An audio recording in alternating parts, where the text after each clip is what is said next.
Chapter 349. Winter City. As the most famous tavern in the east of the city, the Butter Tavern declined a large number of patrons today. Why can't we let him in when he can?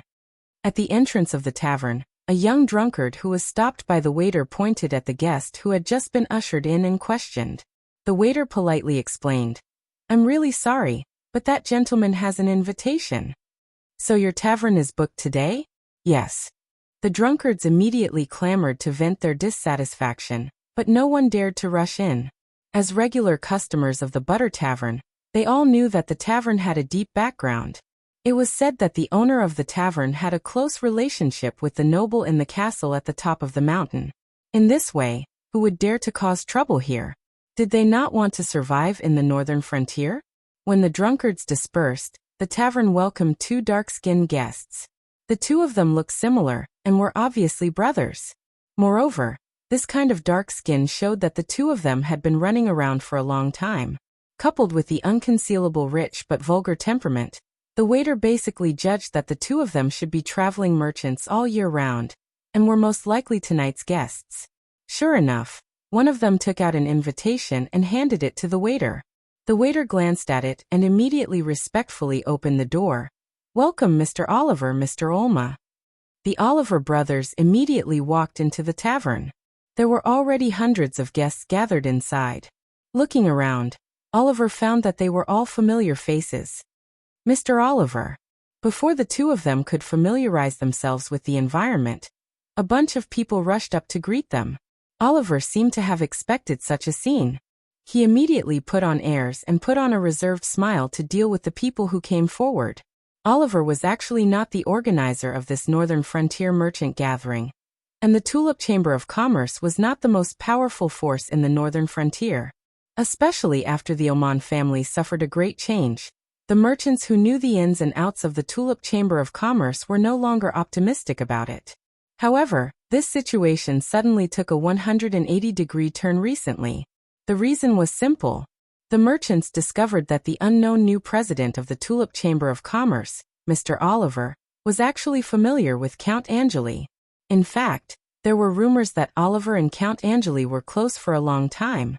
But recently, Count Angeli deliberately sent a message to the merchants in the northern frontier through Oliver. Only then did everyone finally believe the rumors were true. As a result, Oliver and the Tulip Chamber of Commerce rose overnight. "Mr. Oliver, is the House of St. Hilda really planning to borrow money? How much are you going to borrow?"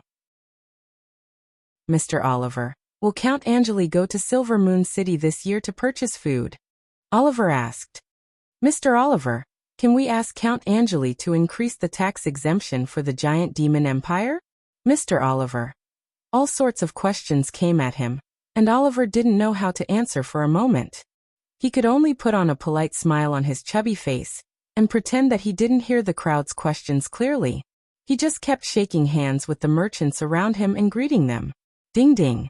In front of the bar, a middle-aged man with a big belly knocked on the goblet in his hand.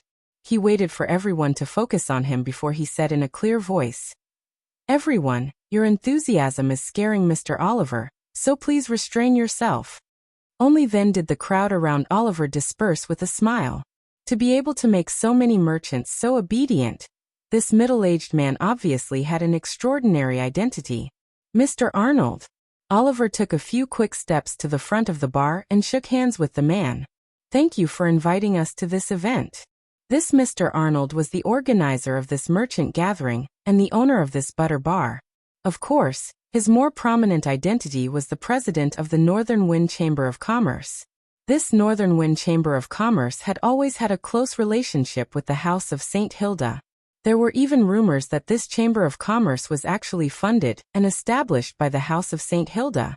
Arnold was just a white glove that was pushed to the front of the stage. Over the years, Arnold had used the name of the House of St. Hilda to call the wind and summon the rain in the northern frontier's business world.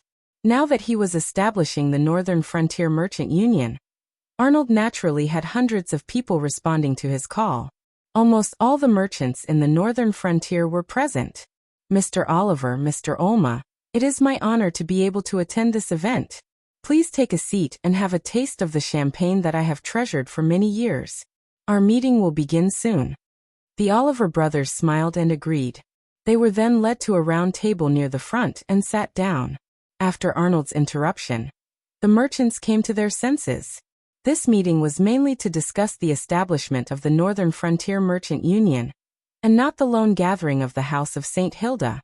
Thus, they could only suppress the passion in their hearts and stop pestering Oliver. They were prepared to ask him in detail later. After waiting for a while, the door to the bar opened again. A young knight wearing armor and a long sword at his waist walked in. This time, the bar, which had finally quieted down, was once again bustling with noise. The merchants whispered to each other, wondering why a knight would participate in this merchant gathering. However, there were some who recognized the identity of this knight, and could not help but turn their gazes to Arnold. At this moment, Arnold quickly stepped forward and personally welcomed the young knight to the stage. At the same time, he spoke to the merchants in a clear voice. "Everyone, please allow me to introduce you. This is the eldest grandson of Senator Seabass of the Senate, Knight Weber St. Hilda." Asterisk clap clap clap. Asterisk warm applause sounded from below the stage. The merchants were excited. The appearance of Knight Weber had confirmed a fact for them. Arnold was indeed closely related to the House of St. Hilda. It seemed that the establishment of the Northern Frontier Merchant Union was the will of the House of St. Hilda. Only the Oliver brothers had strange expressions. They whispered to each other below the stage, occasionally looking in the direction of the bar's entrance. Knight Weber had a reserved smile on his face as he nodded to the merchants below the stage. Actually, he was not willing to come here. This was because when he left Imperial Dragon City, his grandfather Seabass had warned him that he had to keep a low profile in the northern frontier, and not do anything that could anger Colin. He also did not want to be too close with the Northern Wind Merchant Union. However, the young and hot-blooded Wilbur had never been so submissive before. In addition, the Northern Wind Chamber of Commerce was giving him money and women. Wilbur, who had been sullen for a long time, once again experienced the joy of being a playboy. Thus, he agreed to Arnold's invitation while drunk. In his opinion, participating in a merchant's meeting was just a small matter. It should not attract Colin's attention. Arnold looked at the expressions of the merchants below the stage and felt proud. This time, he had done everything possible to invite Knight Weber to the meeting. He wanted to create an impression in the minds of the merchants of the northern frontier that the House of St. Hilda was behind the Northern Wind Merchant Union. It was because of the banner of the House of St. Hilda that Arnold was able to make a name for himself in the northern frontier. However, the recent changes in the northern frontier were too much for him to take in. Furthermore, the newly risen Count Angeli did not seem to be friendly to the merchants. This was why Arnold had the idea of establishing the Northern Frontier Merchant Union. He wanted to use this opportunity to integrate the merchants of the northern frontier to deal with the changes in the situation. Just as Arnold was in high spirits and was about to give a speech, the door of the tavern opened again. Arnold frowned. He thought that it was that ignorant merchant who was late. He was about to scold him, but when he saw the handsome face of the person who walked in, he was stunned. Knight Weber, who was already seated, immediately stood up. He wiped the beer foam from the corner of his mouth and clasped his left hand on his chest. He stuttered as he saluted the person who came in. Count Angeli." Colin walked into the meeting hall with large strides. He laughed as he walked. "Why didn't anyone inform me of such a lively meeting?" Chapter 350. Earl. Arnold carefully bowed and greeted him. He suddenly had a bad premonition. Colin came in front of Knight Weber and patted him on the shoulder with a smile, saying, "Knight Weber, I didn't expect you to have so many merchant friends in the northern frontier." Actually, I was only invited by Mr. Arnold to attend the gathering. I don't know anyone else." Knight Weber replied with a stiff expression. He suddenly realized that he had been used by Arnold. Moreover, he had underestimated the importance Colin placed on this gathering of merchants in the northern frontier. After coming to the northern frontier, Knight Weber increasingly felt the power of Colin's influence. This place was not like Imperial Dragon City. It was completely Colin's home ground. Governor Seabass's warning appeared once again. Knight Weber finally made up his mind to withdraw from this quagmire. Earl, I just remembered that there is an urgent matter that needs to be dealt with. So, please allow me to take my leave. Colin looked at Knight Weber with a smile.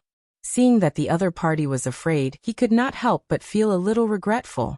However, he did not make things difficult for the other party. Instead, he nodded. Knight Weber felt as if he had been pardoned. He did not look at Arnold, who wanted to say something but was hesitating. He hurriedly left. The atmosphere in the tavern suddenly changed. The merchants saw some clues from Knight Weber's miserable escape.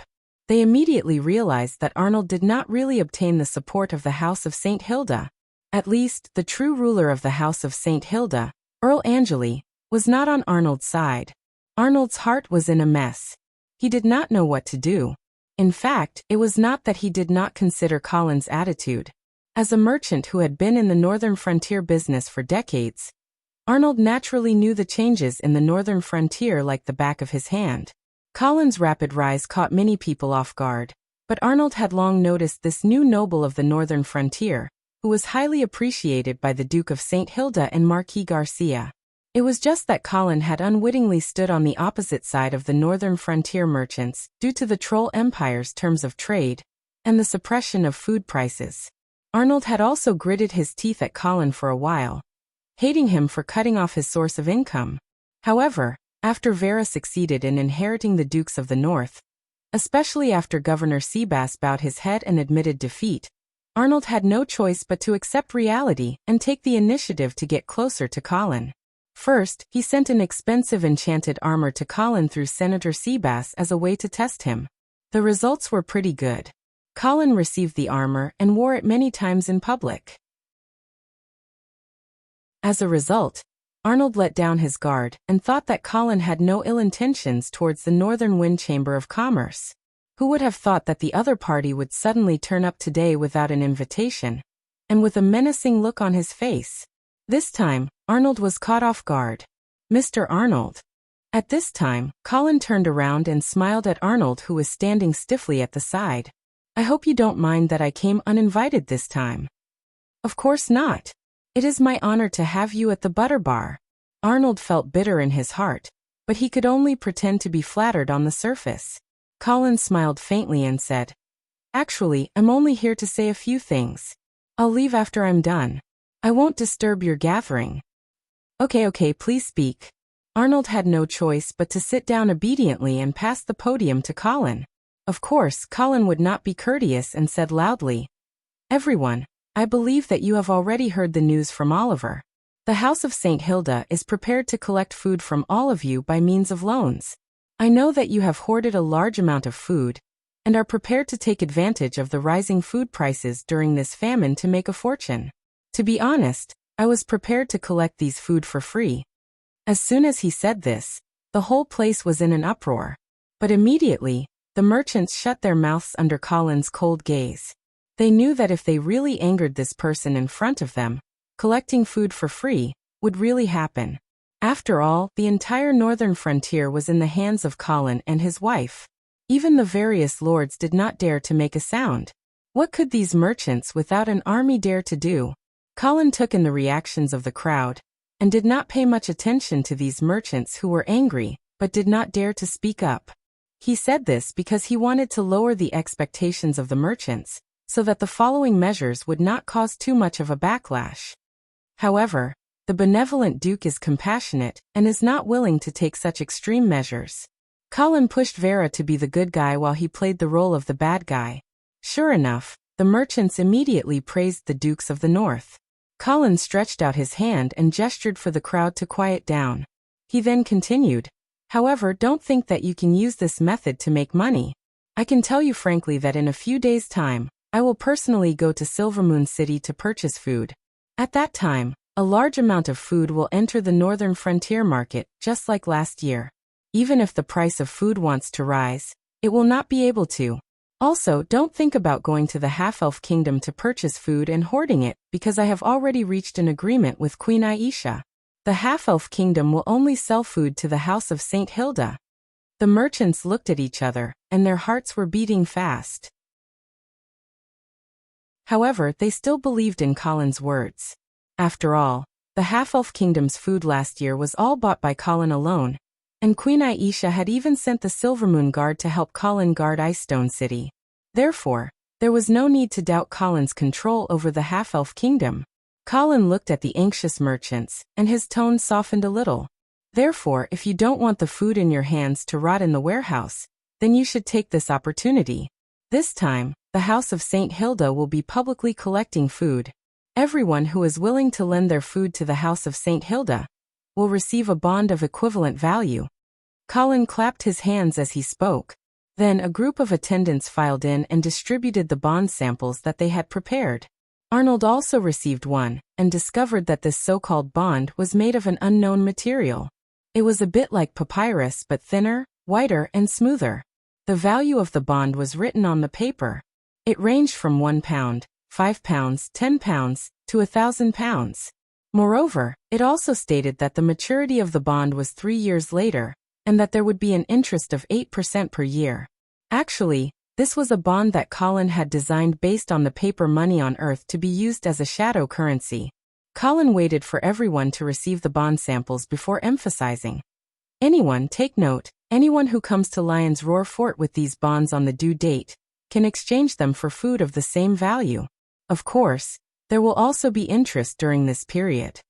The merchants held these bonds and began to whisper to each other and discuss. Paper money had yet to appear in this world, so when the merchants looked at these bonds of various denominations, they did not think of the real use of these things. Right now, they were only attracted by the interest of the 8% per year, and felt that this was indeed a good deal. If the price of food in the northern frontier continued to rise, the merchants would naturally not be willing to lend their food to the House of St. Hilda.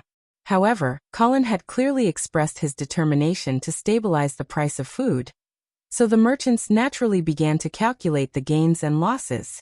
Rather than betting that the House of St. Hilda would not be able to control the price of food, it was better to use the food to exchange for these bonds.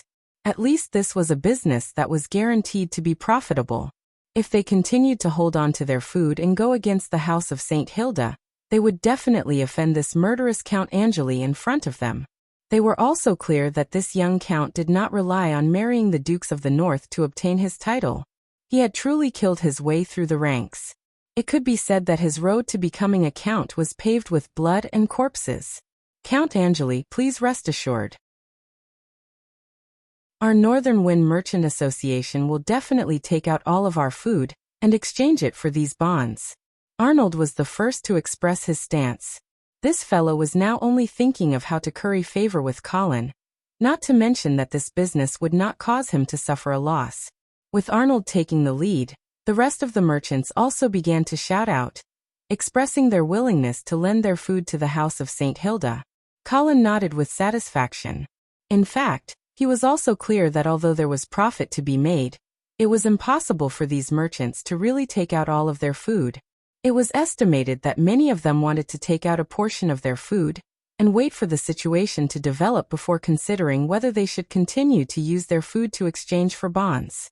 However, Colin was not in a hurry. The establishment of a bond's credibility also required a process. He believed that after the first batch of bonds matured and was successfully exchanged, the merchants would believe and recognize the value of these bonds. Finally, they would equate the bonds with food. At that time, Scholar Sunny's new farming and animal husbandry system would gradually be rolled out. The market's demand for currency would also increase, and Colin could also take the opportunity to announce that bonds could be used to pay taxes. This way, the bonds would truly have the function of currency. Moreover, the merchants would gradually discover that these paper bonds were actually more convenient to carry around and trade. Thus, they would be more willing to accept bonds as a substitute currency. In this way, the House of St. Hilda would have the actual right to mint money. Perhaps the imperial family would gradually react, but by that time, the northern frontier would have been completely developed. Colin would not have to worry about the imperial family's questioning. Thinking of this, Colin's mood became more and more carefree. He spoke again.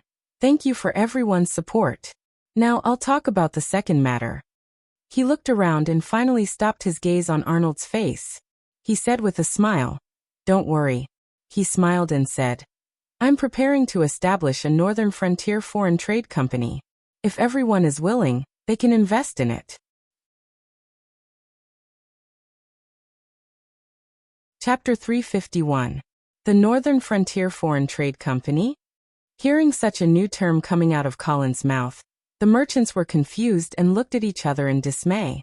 Arnold, who was being stared at by Colin, suddenly felt an inexplicable sense of panic. "Weren't you complaining that the preferential tax policy I agreed on with the Troll Empire wasn't extended to the entire Northern Frontier?" Faced with Colin's questioning, the group of merchants immediately shook their heads like a rattledrum, expressing that they had absolutely no complaints. Colin smiled faintly, not intending to pursue the matter. He continued, "Thus, I intend to establish a foreign trade company that will be in charge of the Northern Frontier's foreign trade.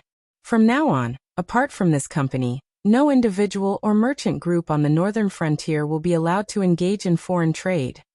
Colin's words were like poking a hornet's nest, causing the entire venue to become restless. "Count, are you joking? Count, you can't do this.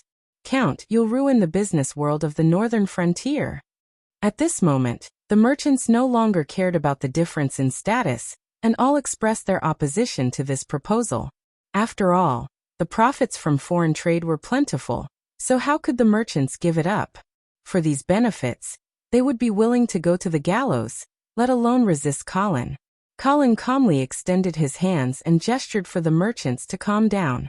After the crowd calmed down, Colin continued, "Don't get agitated. I'm not trying to cut off everyone's source of income, but I want to unify everyone's strength and develop the Northern Frontier's foreign trade better. I don't want to monopolize this trading company, but everyone can invest in it. At the end of each year, the company will distribute the profits according to everyone's investment." This was actually a joint stock company, but it was still something new in this world. When the merchants heard that they could at least get a share of the profits from foreign trade, they no longer objected, and began to ask Colin a few details. Colin patiently gave answers. "Count, may I ask who will be in charge of this company?" "The company will belong to the House of St. Hilda, of course. His Lordship will appoint a management team to manage the company. In addition, every investor would become a director of the company, and all the directors would form a board of directors. You can think of this board of directors as an institution similar to the Senate. According to the proportion of investment, each director has different speaking rights. The board of directors can't interfere with the company's daily operations, but some of the company's major decisions, such as the changes to the core members of the company's management team, the implementation of large-scale transactions, accounting audits, and so on, have to go through the board of directors. Colin was prepared to firmly control the company's personnel and management rights, but some other rights, such as supervision and suggestion rights, could be distributed to the businessmen who invested. This was necessary. Otherwise, no businessman would be willing to hand over their money to an organization that was completely out of their control. This otherworld East India Company, that Colin had high hopes for, would never be able to grow. That's right. In fact, the Northern Frontier Foreign Trade Company that Colin set up was based on the East India Company on Earth. The wonderful use of this company would gradually manifest itself in the future. In the future, all of your goods will be sold to the Northern Frontier Foreign Trade Company, and the company will sell them overseas. If you want to buy goods overseas, you can also place an order with the company, and the company will purchase them overseas. This way, the Northern Frontier business will be a whole. When it comes to external trade, we will advance and retreat together, and have a greater bargaining power when it comes to external trade. Don't you think so? After hearing this, the businessmen's faces were filled with yearning. They also began to realize that this novel company would become a giant in the business world of the Northern Frontier, and every businessman would be under the protection of this giant's wings. This would definitely be much better than fighting alone. Colin looked at the change in the expressions of the people and felt proud. In fact, the main reason he set up this company was to control this company and complete the integration and control of the business world of the Northern Frontier. For the Northern Frontier Businessmen's Association that Arnold wanted to set up, this was actually a plan to remove the firewood from under the cauldron. Arnold seemed to have understood this point. And at this moment, his face became abnormally pale. He knew that there was no need to set up the Northern Frontier Businessmen's Association, that he had been planning for a long time. Even if it was set up, it would only be an empty shell. In the foreseeable future, the one that would truly control the Northern Frontier business world would definitely be this Northern Frontier Foreign Trade Company. Arnold suddenly felt disheartened. He did not understand how such a young noble like Colin could have such plans and methods. In front of him, he was just a clown jumping around randomly. Mr. Arnold. Colin suddenly called out Arnold's name. Yes, Count Arnold. Arnold quivered and quickly stood up. What do you think of this foreign trade company? What can I do? Can I say no? Arnold roared in his heart, but on the surface he had a shocked expression and praised exaggeratedly. Count Arnold, I think this is really a genius creation. As long as you don't object, our Northern Wind Chamber of Commerce is willing to invest 1.8 million gold coins to join the Northern Frontier Foreign Trade Company. Colin raised his eyebrows and praised Arnold's decisiveness. This was a smart person who understood the situation. Knowing that he could not resist, he decisively joined. And once he made up his mind, it was a huge investment. The merchants attending the meeting were also shocked by Arnold's straightforwardness. The merchants who were still doubtful immediately expressed their willingness to invest in the meeting, as if they were afraid that they would lose this once-in-a-lifetime opportunity if they were a step too slow. Actually, it was obvious that this new company was about to monopolize all foreign trade in the Northern Frontier. If any merchant did not join, they would gradually be marginalized by the Northern Frontier business world. Very good. Everyone's enthusiasm has amazed me. I believe that this Northern Frontier Foreign Trade Company that is about to be established will definitely be a great success. Colin clapped his hands and smiled at Arnold. Okay, that's all I wanted to say. Sorry for disturbing your gathering. I'll take my leave now. You can continue. After saying that, Colin strode out without the slightest hesitation. But on the way, he gave the Oliver brothers a look. The Oliver brothers immediately understood and stood up to bid farewell to the crowd. They chased after Colin's back and ran out of the tavern, leaving behind the envious merchants. They were all very clear that the Oliver brothers would definitely hold an important position in the Northern Frontier Foreign Trade Company. Many people had already begun to secretly plan to build a good relationship with the Oliver brothers. Perhaps in the future, they would also be able to obtain a position in the company. Arnold looked at the absent-minded merchants and suddenly felt dispirited. He stood foolishly in front of the stage, but no one looked at him. No one even asked if the Northern Frontier Merchants Association was still going to be established. Arnold drank all the red wine in his cup and sighed. He lowered his head and no one knew what he was thinking.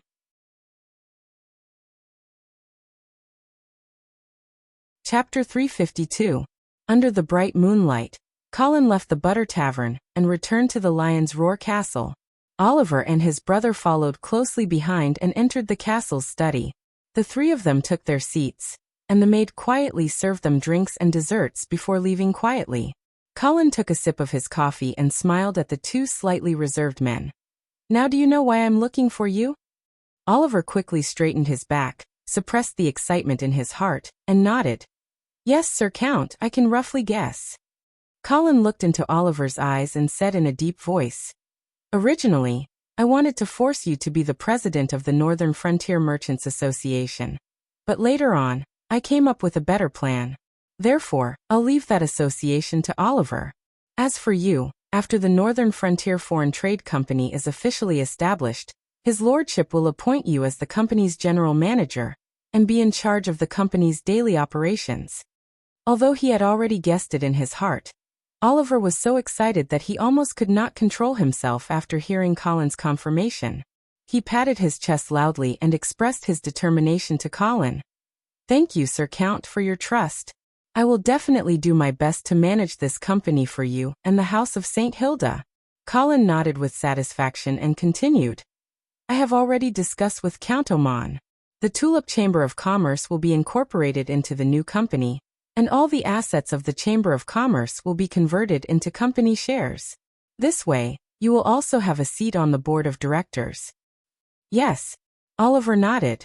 He naturally had no objections to such an arrangement. Although he was the president of the Tulip Chamber of Commerce, the Chamber of Commerce was actually an asset of the Oman family. Oliver was just a manager pushed to the front. The Tulip Chamber of Commerce was about to become history, but the Northern Frontier Foreign Trade Company represented a glorious future waiting for him. Oliver naturally had no complaints.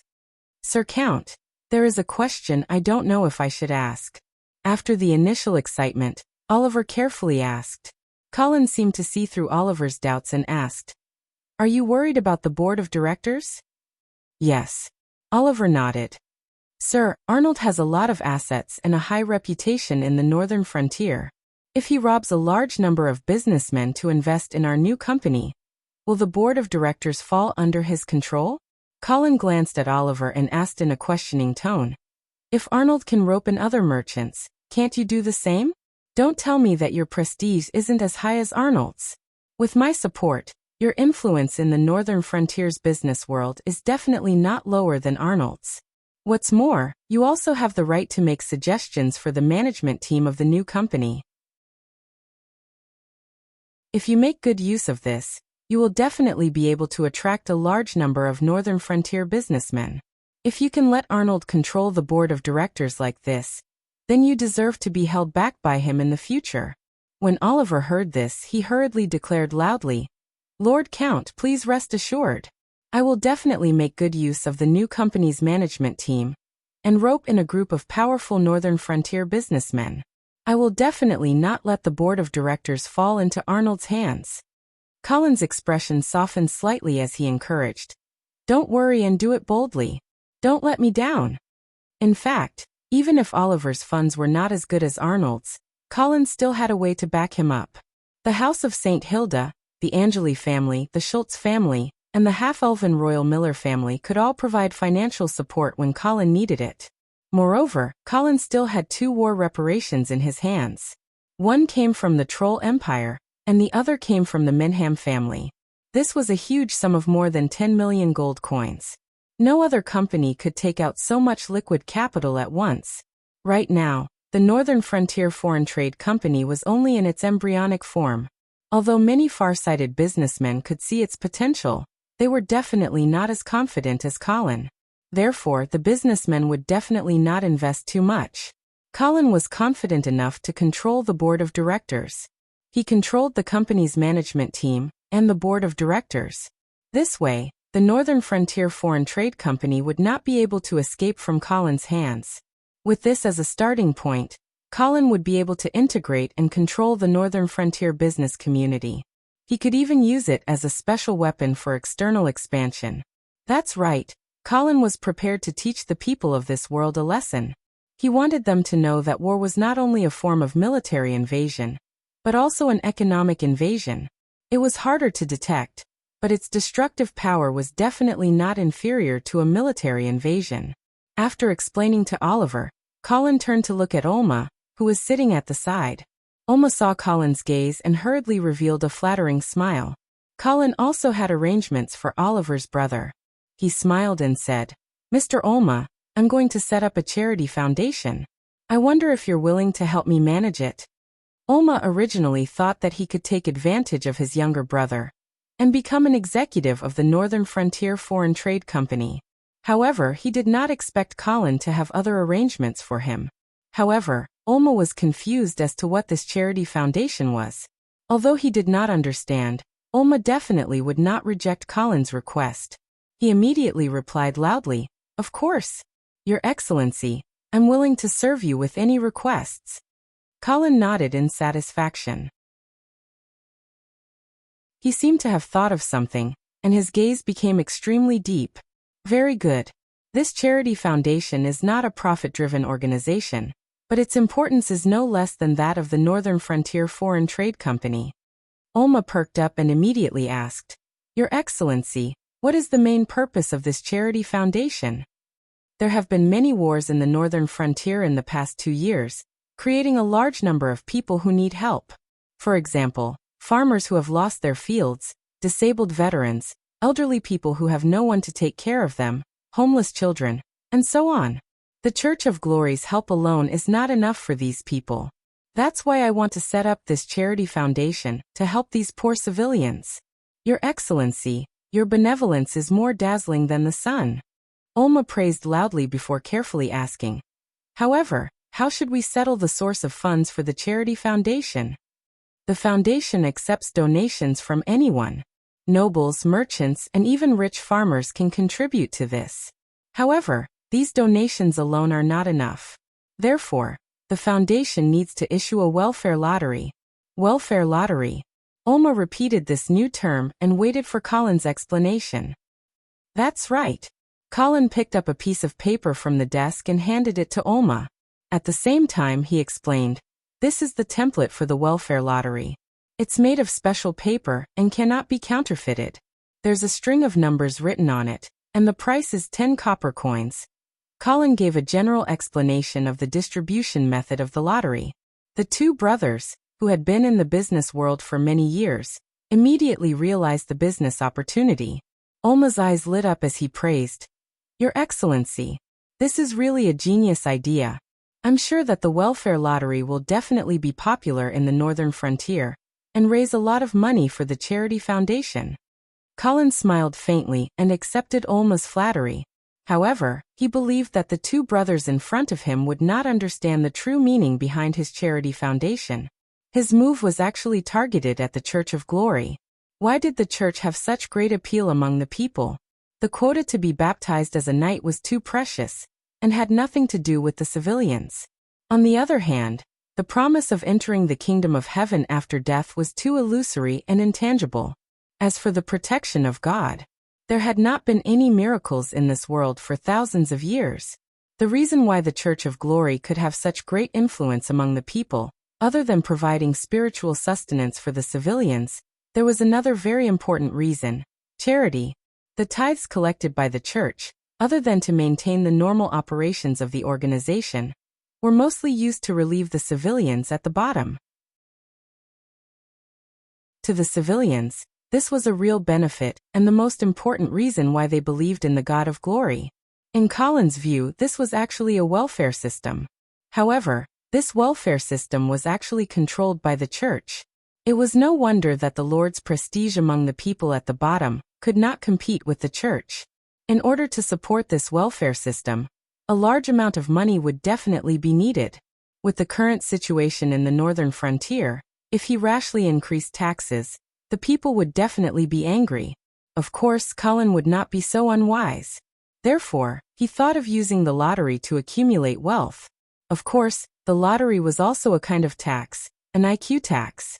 This time, when he set up the charity foundation, Colin started from the foundation of the church and snatched the support of the people at the bottom. If the royal family wanted to limit the power of the church when it came to fighting against the church, then Ajani and Mr. Kong were bent on destroying the source of the church's faith from top to bottom by starting with God is dead. Then, Colin was prepared to start with charity and gradually corrode the foundation of the church. In fact, Colin did not dislike the existence of the church. He recognized the God of Glory's protection of the human race, and felt that the people did indeed need a spiritual sustenance. However, he could not tolerate the clergy using the name of the God of Glory for personal gain. And he could not tolerate the Pope's idea of using Vera.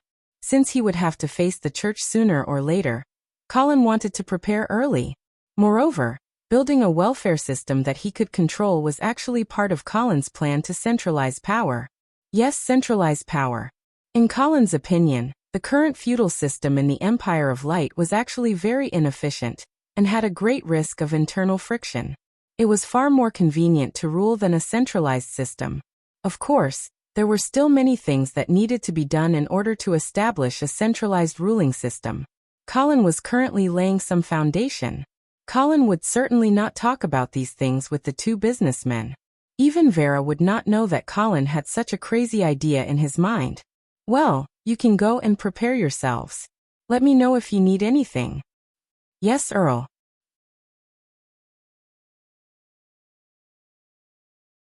Chapter 353. At the Butter Tavern. The merchants had left, leaving Arnold alone in his seat as he downed cup after cup of wine. This gathering, which Arnold had high hopes for, could be said to be a complete failure. Although he had successfully established the Northern Region Merchants Union after Colin's departure, and even became its president, Arnold knew very well that his Northern Region Merchants Union was nothing but a joke, judging from the absent-minded and perfunctory attitude of the merchants. Fear, confusion, anger, and unwillingness, various emotions flashed across his face.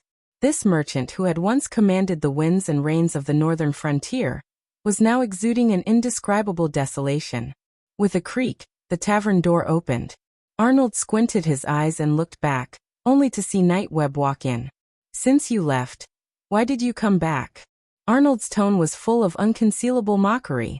However, just as he finished speaking, Arnold noticed that there was someone following behind Nightweb. After seeing the person's face, Arnold sobered up and stood up from his seat.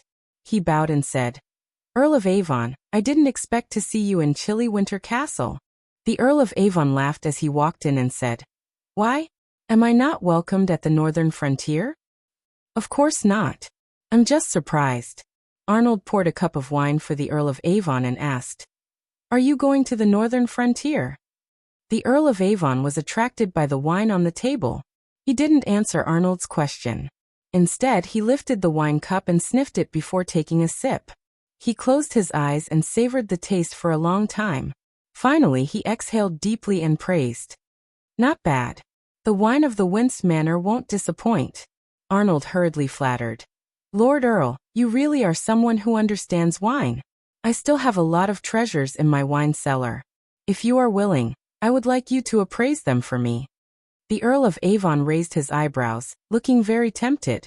However, he suppressed the desire in his heart, and sat down at the bar counter. "I came to the northern frontier as a private individual, so I hope you won't reveal my whereabouts." Of course, I won't speak carelessly." Arnold's heart stirred as he tried to guess the reason why the Earl of Avon came to Winter Castle. It was no secret in the Radiance Empire that the eastern and northern frontier did not get along. Therefore, Arnold immediately realized that the second son of the Duke of the Eastern Region had suddenly met him secretly under the leadership of Knight Wilbur. He was afraid that Wilbur had other motives. However, this was also an opportunity for him.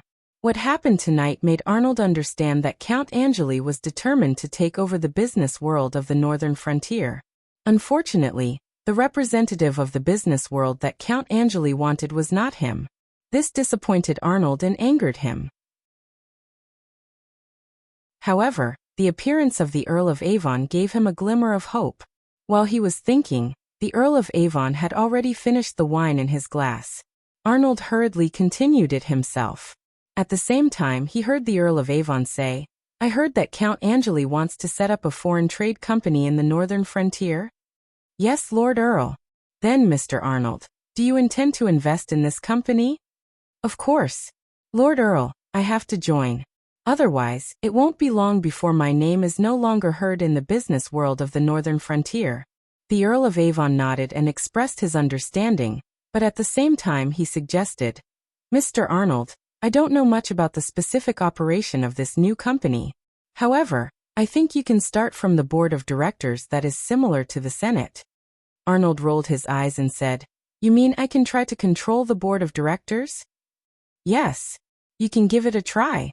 With your prestige in the business world of the northern frontier, it won't be difficult to win over a group of businessmen and get a certain amount of say in the board of directors. Thank you for your suggestion. I will try to do it." Arnold thanked him, but he didn't think so in his heart. In his view, this Northern Frontier Foreign Trade Company was so important. How could Count Angeli let the control of the board of directors fall into someone else's hands? The House of St. Hilda didn't mind if the major businessmen invested in this new company to have a certain amount of shares and share a part of the profits. However, if someone really didn't know what was good for them and tried to snatch the control of the company from the House of St. Hilda, did they really think that those nobles wouldn't kill them? The Earl of Avon seemed to see through Arnold's doubts. He smiled and asked, "Mr. Arnold, are you worried that this will lead to the retaliation of the House of St. Hilda?"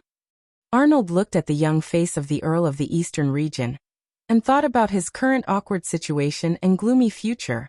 He couldn't help but nodded and said frankly, "Yes." The Earl of Avon laughed and comforted him. You don't have to worry about this. The northern frontier doesn't belong to Vera and Colin alone. When he heard the Earl of Avon's words, Arnold's heart moved. He eagerly asked, Earl, please forgive me for being stupid. I can't understand what you mean. However, the Earl of Avon was only focused on drinking and didn't answer Arnold's question. Just as Arnold was getting anxious, Knight Wilbur, who had been silent for a long time, suddenly said, Mr. Arnold, haven't you heard that young Master Joyce and Princess Judy have been getting along well recently? Huh? Young Master Joyce? Arnold wanted to say that the position of the Dukes of the North had already been decided. Could young Master Joyce still cause any trouble?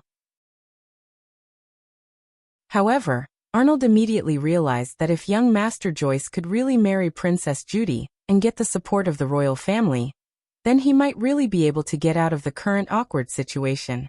Arnold's eyes swept across the faces of Knight Wilbur and the Earl of Avon, and his heart suddenly became excited. If the royal family, Governor Seabass, and the Eastern region all supported Joyce, then even if he couldn't become the Dukes of the North, he would definitely be able to form a force in Cold Winter City that could compete with the Dukes of the North. In that case, wouldn't he be able to seek refuge? Seeing Arnold's eyes gradually brightening, the Earl of Avon smiled faintly and said, Mr. Arnold, are you confident now? Arnold suppressed the excitement in his heart and said in a deep voice, I wonder if you can arrange for me to meet young Master Joyce? Knight Wilbur nodded reservedly and said, If the time is right, I will arrange it. The Earl of Avon encouraged again, Mr. Arnold, if you need financial support, the House of St. Prospero may be able to provide some help. Thank you very much. Arnold hurriedly thanked him. But don't be too happy. The Earl of Avon reminded him. The House of St. Prospero's financial help is definitely limited. After all, it is difficult for me to convince my father to invest a large sum of money in a company in the northern frontier. Moreover, if you suddenly take out a large sum of money of unknown origin, I'm afraid it will arouse Count Angeli's vigilance. I understand. At this time, Arnold had regained his fighting spirit and said confidently, Please believe in my appeal in the business circle of the northern region for so many years. How can Oliver, that little brat, beat me? The Earl of Avon also laughed and said, Haha, I think so too. Count Angeli has indeed misjudged him. After finishing the main topic, Arnold immediately sent out an invitation. Count Angeli, do you have time to taste my collection of good wine? The Earl of Avon's eyes lit up and he nodded repeatedly. Good. I believe you won't let me down.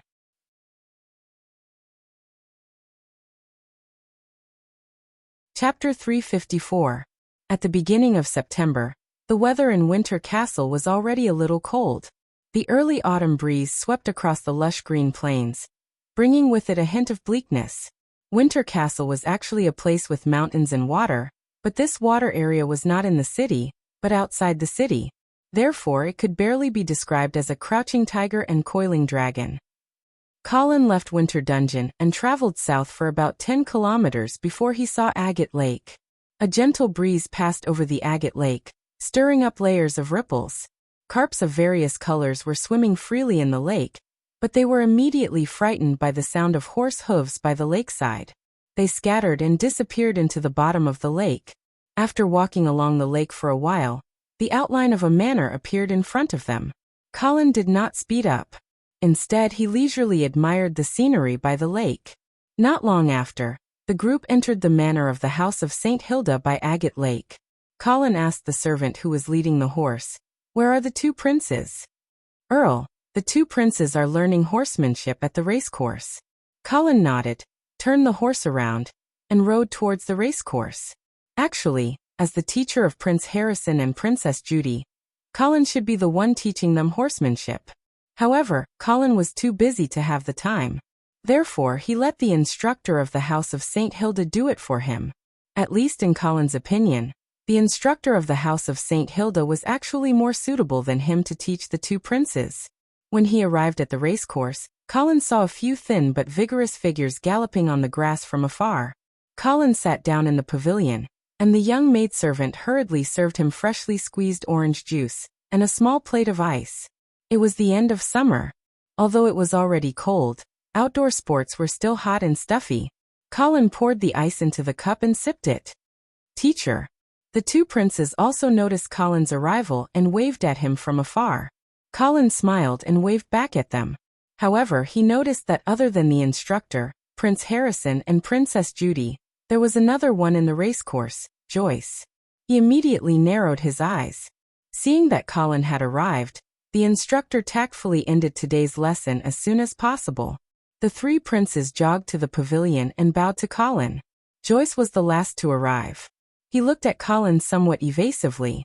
Colin looked down on his guilty conscience.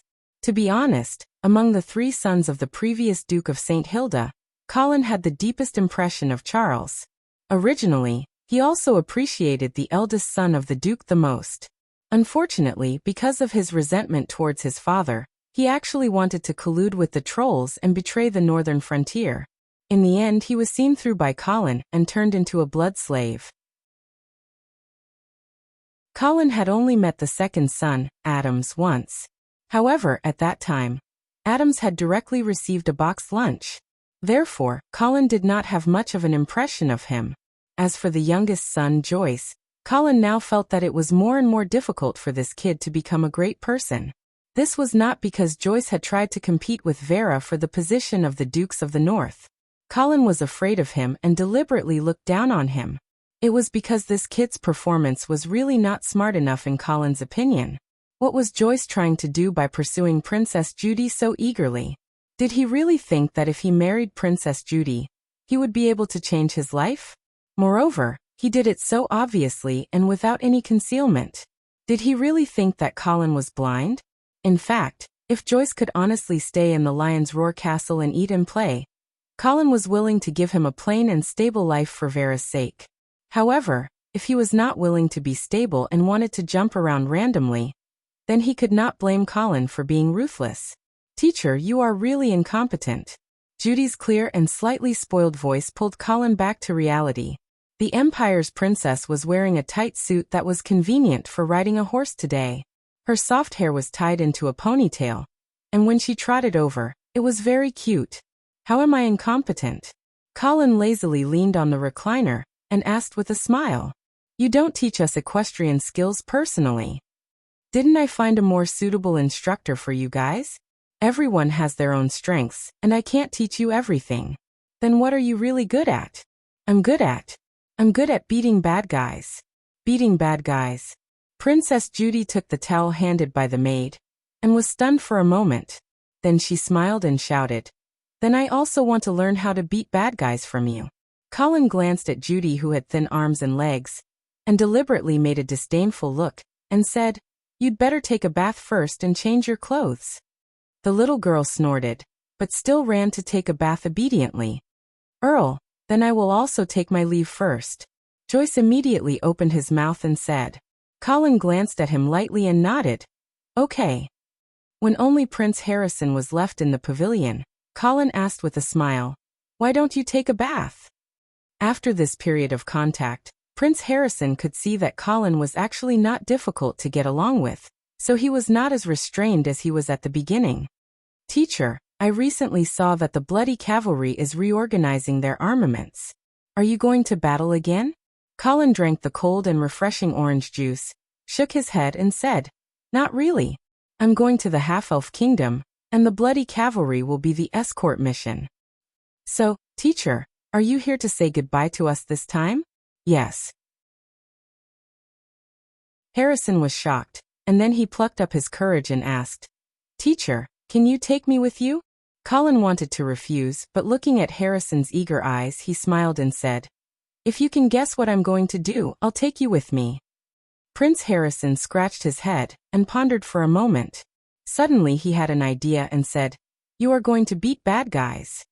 Colin laughed and said, Do you know what a bad guy is? Of course I know. As long as they are a threat to us, they are all bad guys. Prince Harrison clenched his fists and responded rather domineeringly.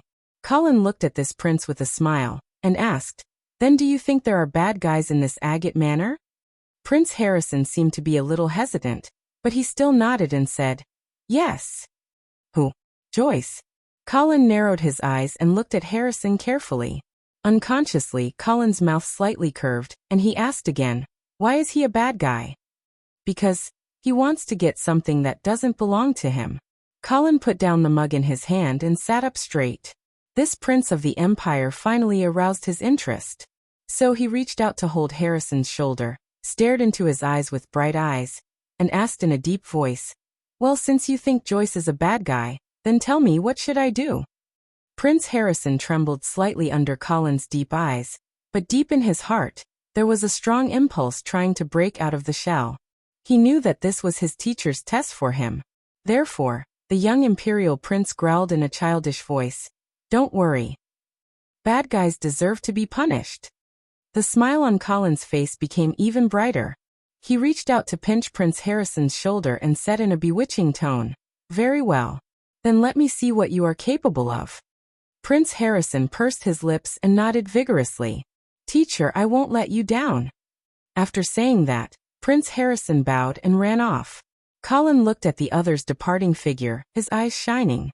He really wanted to see what this prince was capable of. If he was to his liking, perhaps Colin would be willing to sincerely accept this student.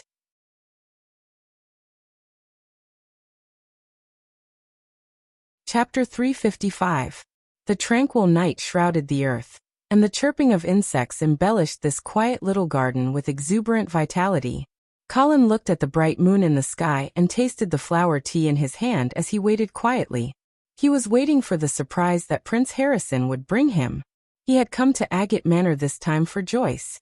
Although he had never treated this child as a real threat, Colin was about to leave the northern frontier for a period of time, and he felt uncomfortable leaving such a hidden danger in chilly Winter Castle. Moreover, Colin had received reports from his subordinates that the Earl of Avon of the Eastern region was in chilly Winter Castle. However, he did not reveal his identity and did not visit Lion's Roar Fort. Colin knew that he had come to the northern frontier to look for Prince Rhy. After all, the Earl of Avon was accompanied by the prince's daughter, Shalia. However, since they had come to chilly Winter Castle, it would be rude if they did not visit the Dukes of the North at Lion's Roar Fort. This made Colin feel that the scheming Earl of Avon was plotting something, so he did not dare to visit Lion's Roar Fort. Therefore, Colin had to nip this hidden danger in the bud before he left. As the night deepened, Colin was wondering why Prince Harrison had not made a move. Was he afraid at the last moment? At this moment, a servant rushed into the garden and reported anxiously, "Lord Earl, something has happened. It's finally here." Colin's heart skipped a beat, and he asked calmly, "What's wrong?" "Young Master Joyce, you should make a trip there yourself." Looking at the servant's hesitant expression, Colin rolled his eyes and quickly got up. "Let's go." "Yes." The two of them walked through the dark corridor and arrived at the backyard of the manor. The place was already surrounded by guards and servants, but they stood outside and did not dare to enter. When he saw Colin striding over, the manor's butler hurriedly went up to him and said respectfully, "My lord, Prince Harrison, Princess Judy, and young Master Joyce are all inside. There seems to be some conflict. Please go in and take a look." "Conflict?" Colin's expression changed slightly as he asked doubtfully. The butler didn't elaborate any further. He just used his eyes to signal to Colin that it wasn't convenient for this matter to be made public. Colin didn't ask any more questions and strode into the room. There were only 3 little ones in the room, and no one else. Princess Judy sat at the table, rubbing her sleepy eyes. She was not in good spirits. On either side of her, Prince Harrison and Joyce stood facing each other. Their faces were flushed red as if they had just quarreled. There was a flip chess set on the table, which the 3 of them had probably been playing earlier. However, the atmosphere in the room was very solemn. Seeing Colin walk in, Prince Harrison's eyes lit up. He hurriedly yelled, "Count Angeli, this Joyce actually dared to molest Sister Judy. Quickly send someone to—" "Nonsense!" Joyce retorted with a sharp voice. "You're slandering me. I clearly didn't do anything." "What slandering? When I came in just now, I clearly saw that you were plotting against Judy. You saw wrong. I was just checking on the princess. Why did she suddenly lie on the table?" "Enough." Colin raised his hand to interrupt the 2 boys' argument. He then looked at Princess Judy and asked with concern, "Judy? Are you all right?" Princess Judy rubbed her eyes and yawned. "I'm fine. I'm just a bit sleepy," Colin frowned. He walked up and picked up the cup in front of Princess Judy. He brought it to his nose and sniffed. Prince Harrison immediately yelled, "Count Angeli, I suspect that Joyce put a drug in the water. Quickly get a potion master to examine it." Joyce was shocked. He yelled, "Nonsense! How could I put drugs in the princess water?" Colin was a bit speechless. He had already smelled that there was something wrong with Princess Judy's water. He immediately guessed that it was Harrison who had drugged it and wanted to frame Joyce. However, this method was too crude.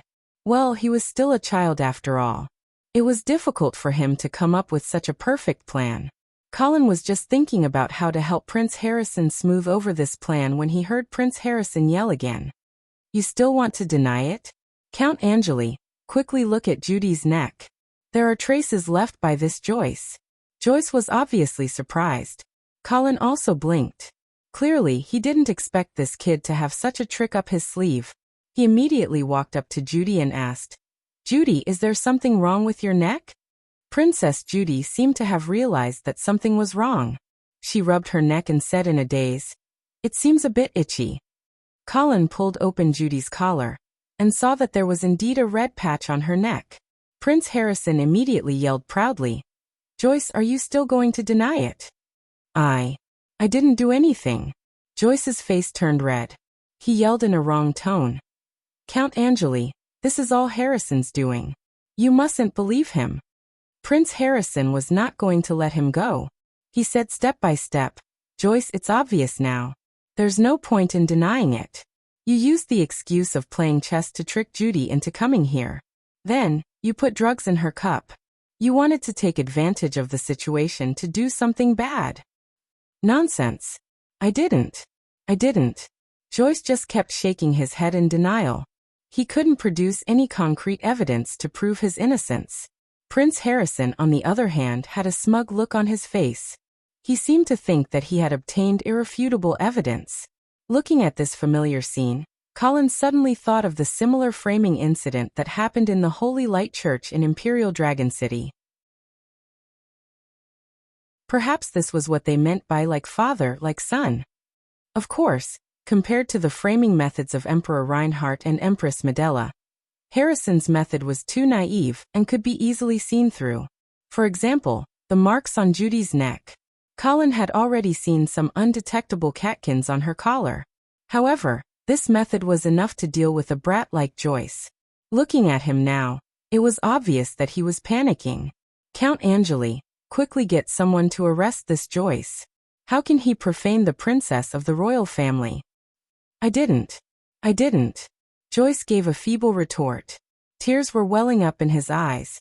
He was actually about to cry. Colin was secretly disdainful. He didn't do as Prince Harrison said and arrest Joyce.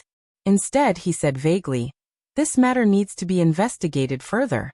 However, young Master Joyce, you should return to the Lion's Roar Castle first. Agate Manor is no longer suitable for you." Joyce obviously didn't expect Colin to let him go just like that. He nodded repeatedly and thanked him. "Count Angeli, you must investigate carefully. This matter really wasn't done by me." After saying that, he glared at Prince Harrison and ran out as if he was escaping. Prince Harrison stomped his feet anxiously and complained, "Teacher, why did you let him go just like that?" Colin ignored Harrison and asked Judy, "Judy, how are you now? Do you need me to get a priest to take a look at you?" Before Judy could say anything, Prince Harrison muttered softly, "I'm fine. I'll be fine after a nap." Colin glared fiercely at Harrison, then picked up the groggy Judy and placed her on the bed in the inner room.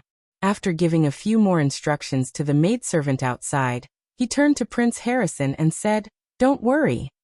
Come with me."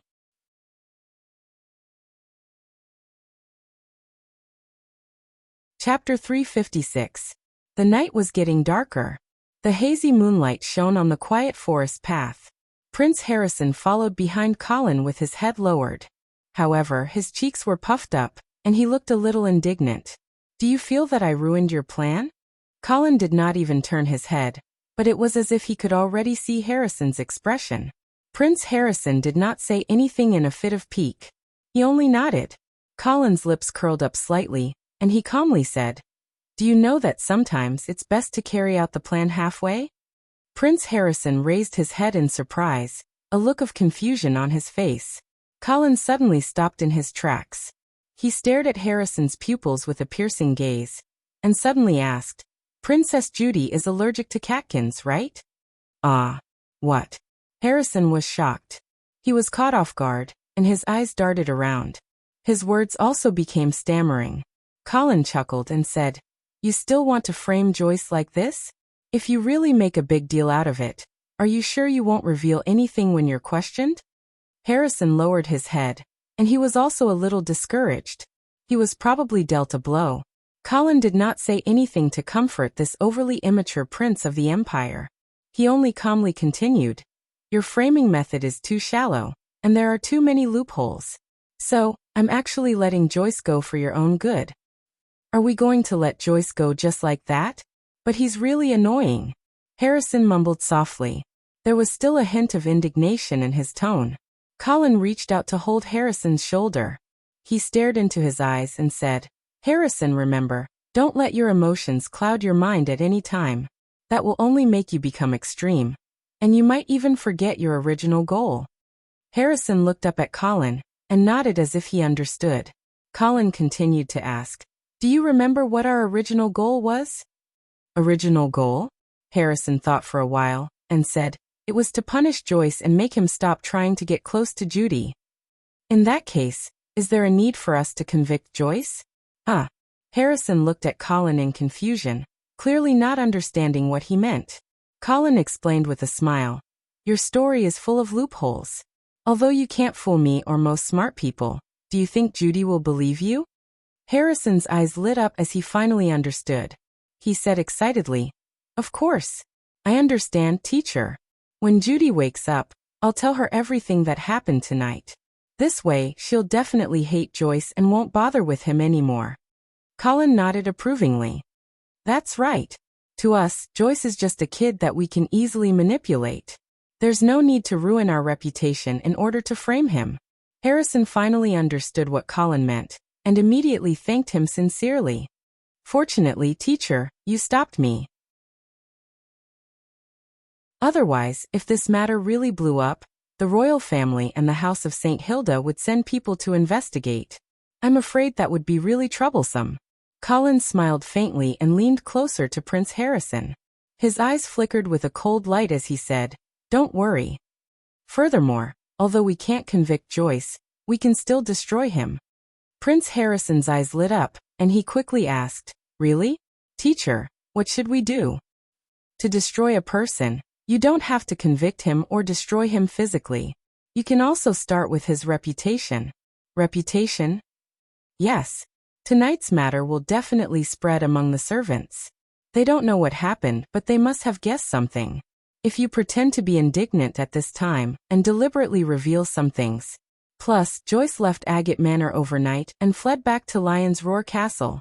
What do you think those servants will think of Joyce?" Prince Harrison's face flushed with excitement, and he immediately said, "They will definitely think that you deliberately didn't pursue the matter in order to protect the House of St. Hilda's reputation. This way, Joyce won't be convicted, but he will also lose the chance to clear his name. Because you have already let him go.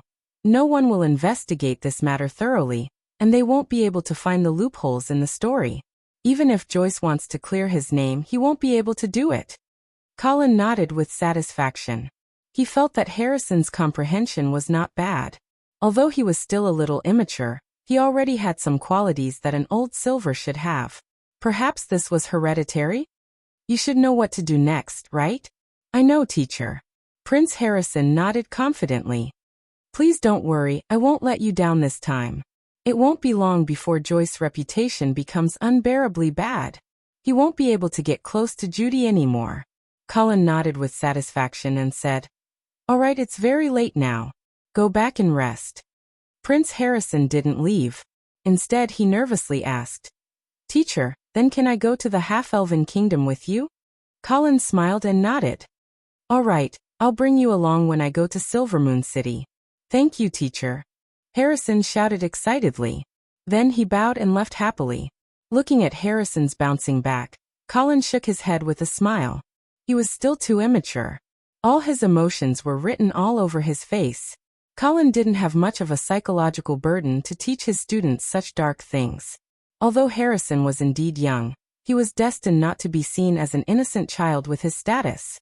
If Colin only told him Grimm's fairy tales all day long, and imparted some righteous, honest, and fair values, that would really be harming him. After all, Harrison was destined not to be able to escape from the politics of deceit. Compared to a simple and happy childhood, he needed these schemes more. Furthermore, looking at his proficiency in framing Joyce, the Emperor and Empress probably didn't teach him that simple. As for Joyce, who was framed, Colin only felt a little guilty. However, if he really wanted to do it, he wouldn't be soft-hearted. After Harrison finished making up the story tomorrow, Colin would secretly add fuel to the fire and spread the news throughout the northern frontier, completely making Joyce die in society. Since this kid wasn't willing to be honest, he was no longer an underage child in Colin's eyes, let alone a brother-in-law. He was a political enemy that needed to be treated seriously. Furthermore, Colin was very clear that this political enemy had gathered a considerable force around him. Now he had only gotten rid of the core of this force. There were still some branches and leaves that needed to be dealt with. Only then could he leave the northern frontier with peace of mind. At that thought, Colin looked in the direction of Winter City with a cold gaze.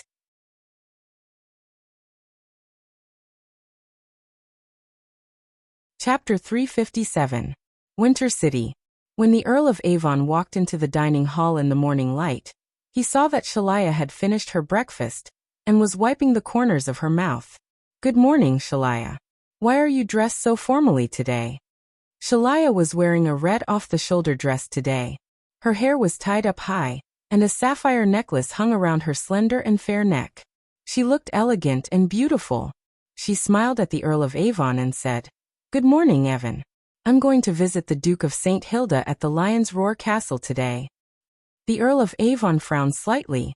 Shalaya saw this and immediately said, "I know you don't want to alarm the House of St. Hilda, but I don't want to continue searching without a clue. After all, this is the northern frontier. Without the help of the House of St. Hilda, we won't be able to find Father's whereabouts." The Earl of Avon sat down at the long table. There was already a sumptuous breakfast on the table. He wrapped the napkin in front of his chest and said with a smile, "All right. Since you've already made up your mind, I'll accompany you later." Shalaya was stunned. She thought that the Earl of Avon would refute her, but she didn't expect him to agree without saying anything.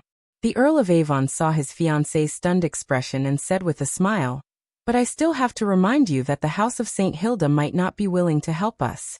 Besides, even if they are willing, they might not be able to track the whereabouts of a paladin." "I understand, but we have to try." Shalaya pursed her lips with a determined gaze. The Earl of Avon stopped persuading her, and began to enjoy the breakfast in front of him. Shalaya didn't say anything else. She lowered her head and looked at the hollow patterns on the tablecloth, deep in thought. The dining hall regained its silence. Only the sound of knives and forks touching the plates could be heard. But not long after, this silence was interrupted by a series of footsteps. "My lord, there's a Knight Wilbur outside asking for an audience." The Earl of Avon frowned slightly. He hesitated for a moment, but still nodded to the attendant. "Invite him in and bring him to the living room. I'll be there in a moment." "Yes." Following that, Earl of Avon sped up and quickly finished the beef patty. After drinking a few mouthfuls of milk, he put down his knife and fork, wiped his mouth with a napkin, and said to Saria, "I'm sorry. I'll go see Nightweb first, then I'll accompany you to the Lion's Roar Castle." Shalia smiled gently and nodded. "Okay." Earl of Avon got up and left the dining room. He quickly walked to the living room, but as soon as he entered he was stunned. "Your Excellency." Nightweb immediately stood up and saluted. At the same time, a short figure beside him also stood up and saluted. But the Earl of Avon stared at the short figure and frowned. "Young Master Joyce, you shouldn't have come to my place." The Earl of Avon's cold gaze and words made Joyce feel a little helpless. He opened his mouth and said with grievance, "Your Excellency, if I had other ways, I wouldn't have come to you." Nightweb also hurriedly said, "Your Excellency, don't worry. We were very careful when we came out and didn't alert anyone. Also, they probably don't know that you live here, right?" The Earl of Avon sneered and sighed. "This is chilly Winter City. Do you really think that our every move can be hidden from Count Angeli?" But then he waved his hand and said helplessly, "Forget it. Since you're already here, tell me what happened." Joyce breathed a sigh of relief and hurriedly recounted what had happened in the agate manor in full detail. He kept emphasizing that he was innocent, and that everything was set up by Prince Harrison. The Earl of Avon listened quietly and sighed again. "Joyce, if you didn't run back to chilly Winter City overnight, you might have a chance to refute. But now, your behavior of running away will only confirm your guilty conscience, and then wait for your reputation to be ruined." "What? But I didn't do anything at all?" "If that's the case, then why did you run?" the Earl of Avon asked coldly. But. Joyce opened his mouth wide and stuttered for a long time, but he couldn't say anything. The Earl of Avon could no longer hide the disappointment in his eyes. He knew that Joyce was now completely useless. Thus, he completely lost the desire to talk to Joyce and turned to leave. Joyce saw this and hurriedly walked a few steps to the Earl of Avon.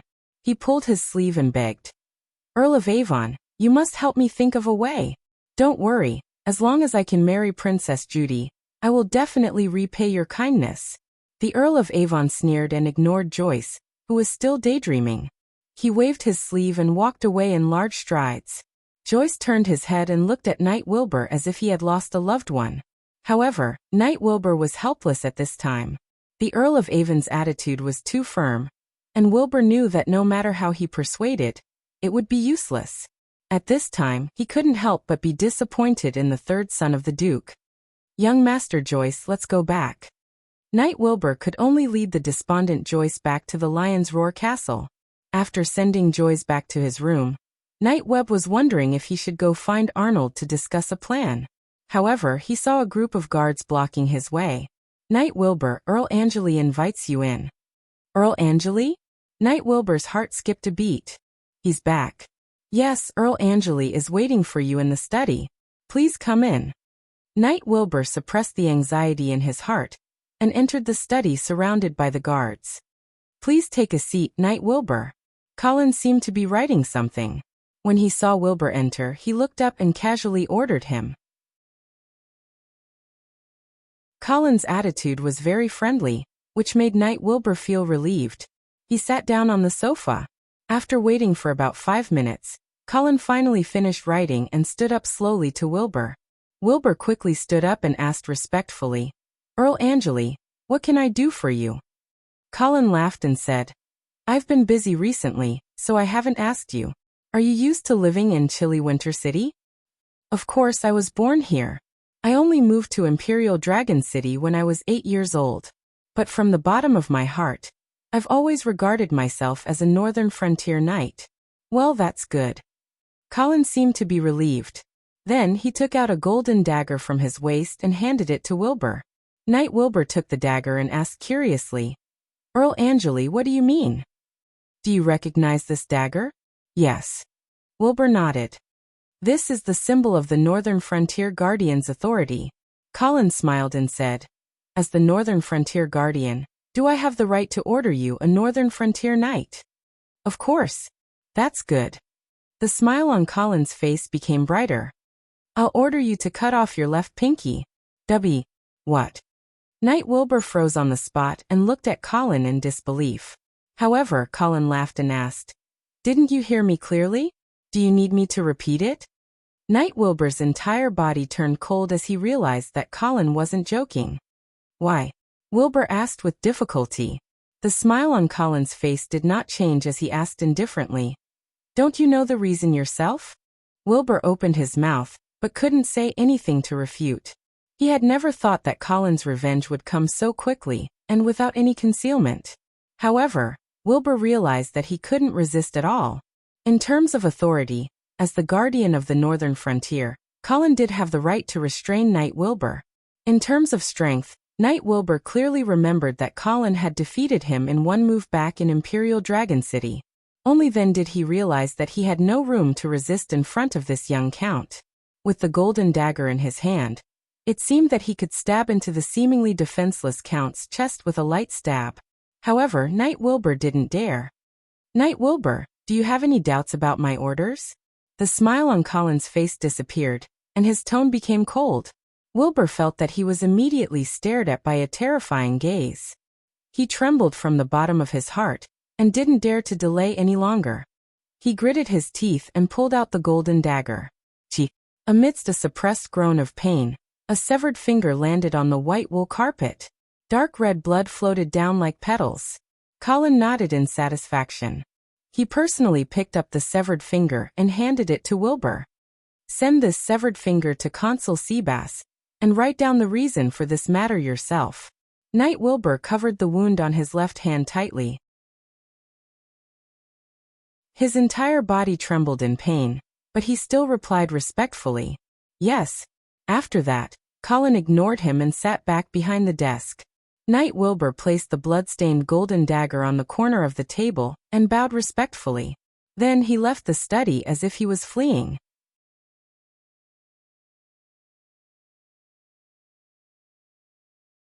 Chapter 358. Shortly after Weber left, the door of the study opened again.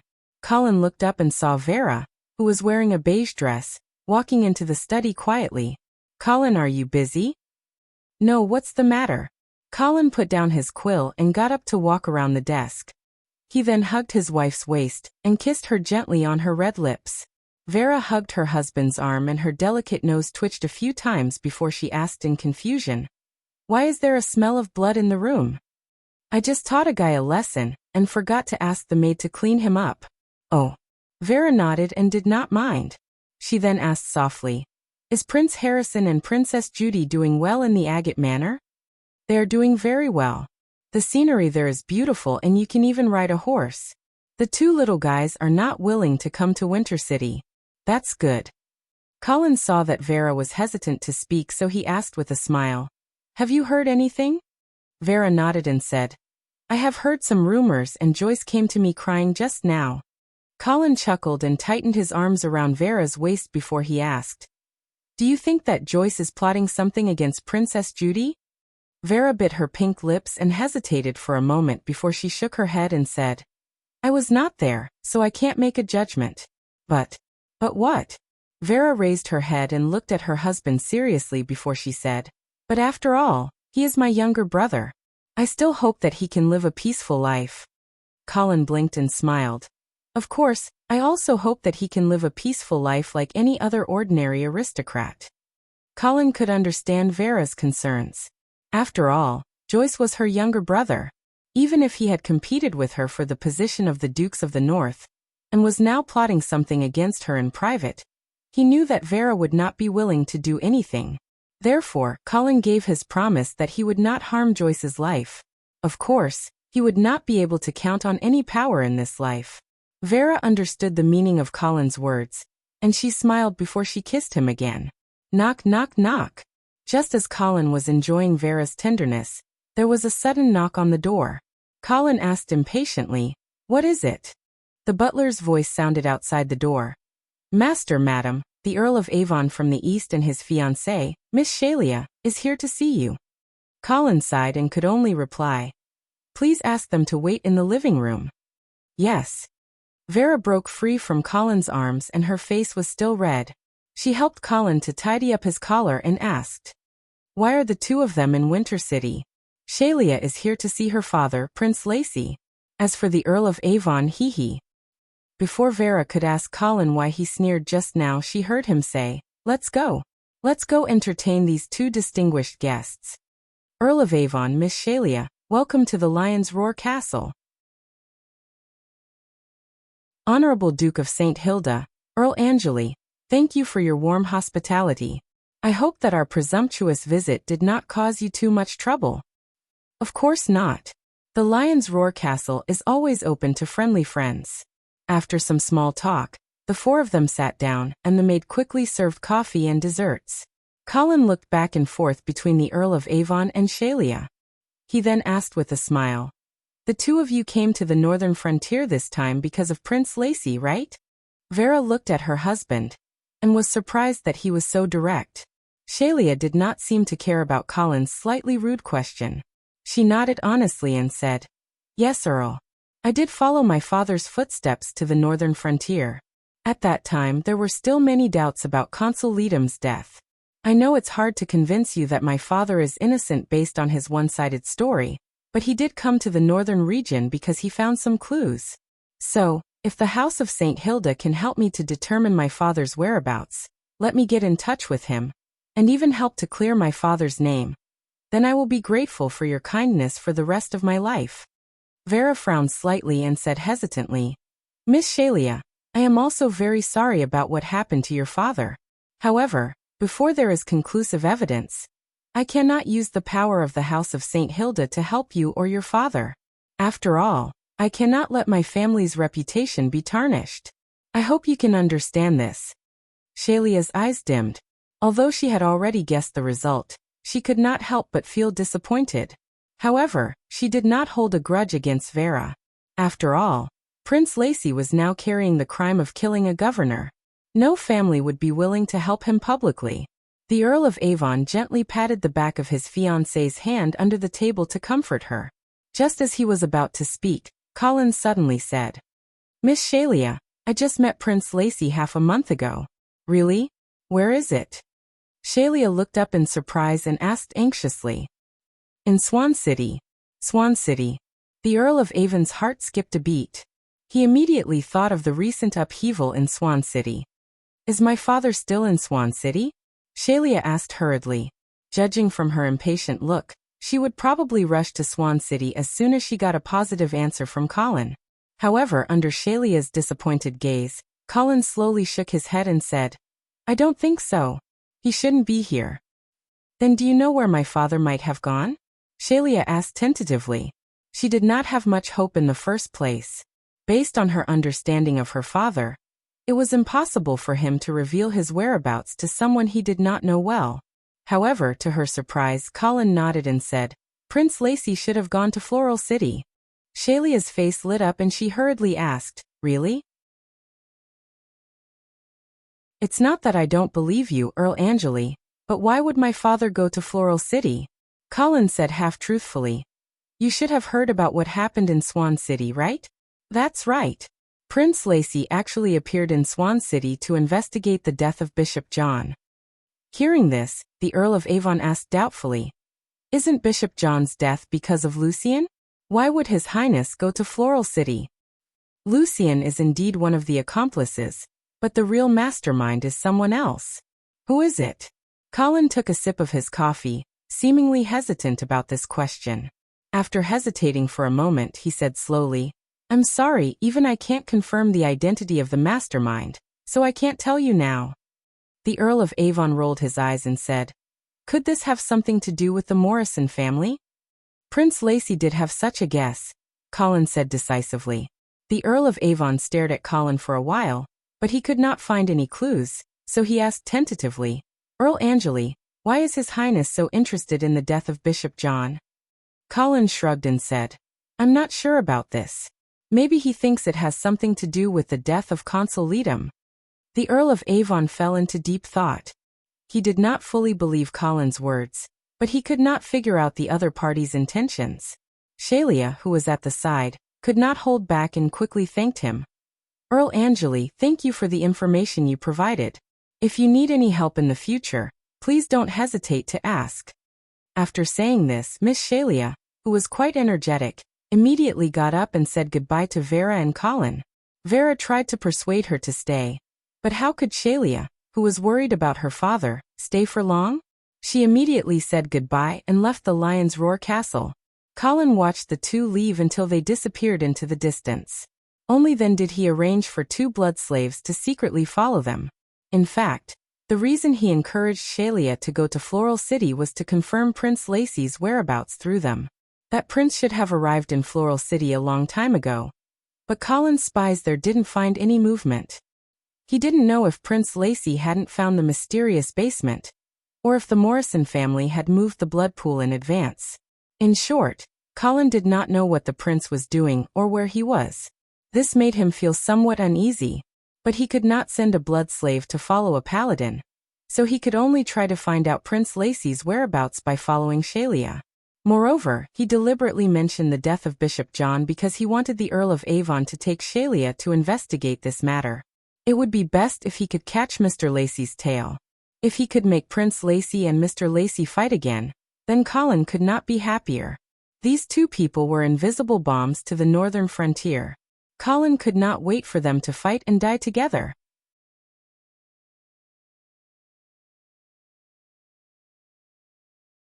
Chapter 359.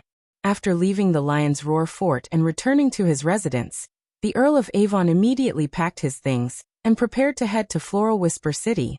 Now that he thought about it, he felt that Colin had deliberately chased him away from Chilly Winter Castle. The Earl of Avon wasn't too surprised. Previously, when Joyce followed Nightweb to visit Colin, he realized that he would definitely be feared by Colin. Of course, he couldn't do anything about it.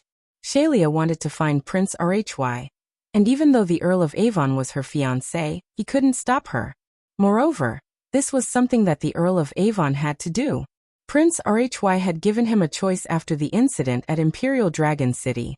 Since he had chosen to believe that Prince Rhy was innocent, the Earl of Avon could only follow this path.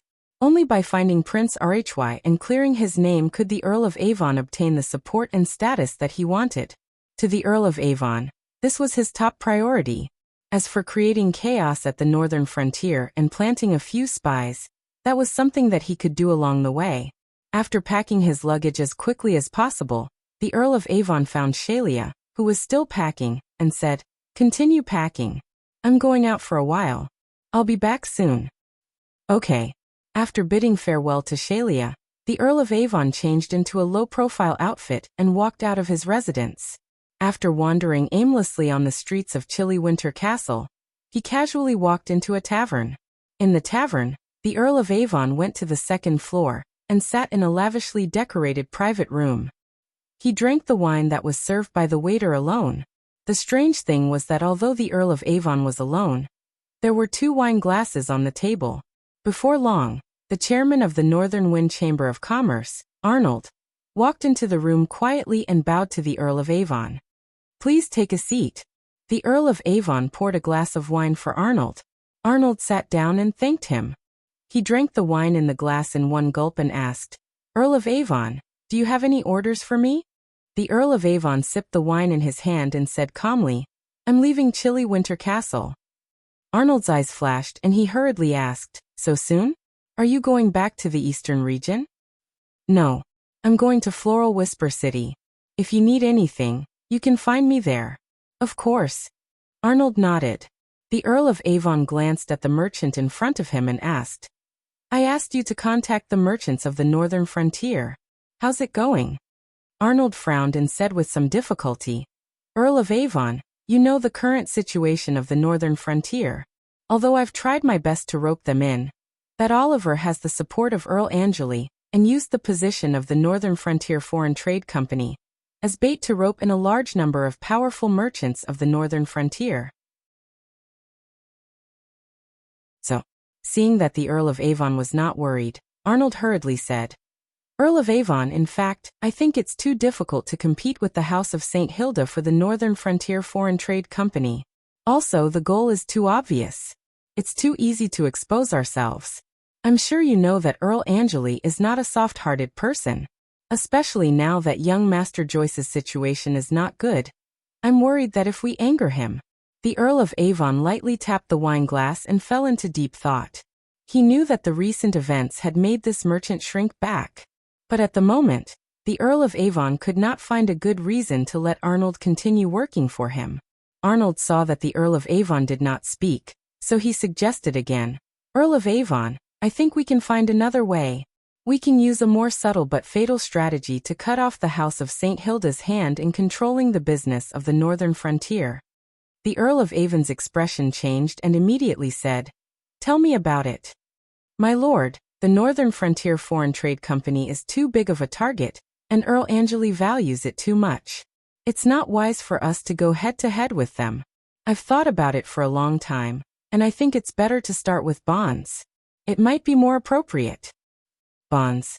Yes, this is also a policy that Earl Angeli is preparing to implement in the Northern Frontier. Haven't you heard about it? I know what bonds are about. Just tell me your idea. Yes. Arnold cleared his throat and explained with a little excitement.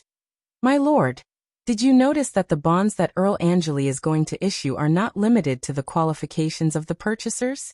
That is to say, even the merchants in the eastern region can use food to exchange for bonds with the House of St. Hilda.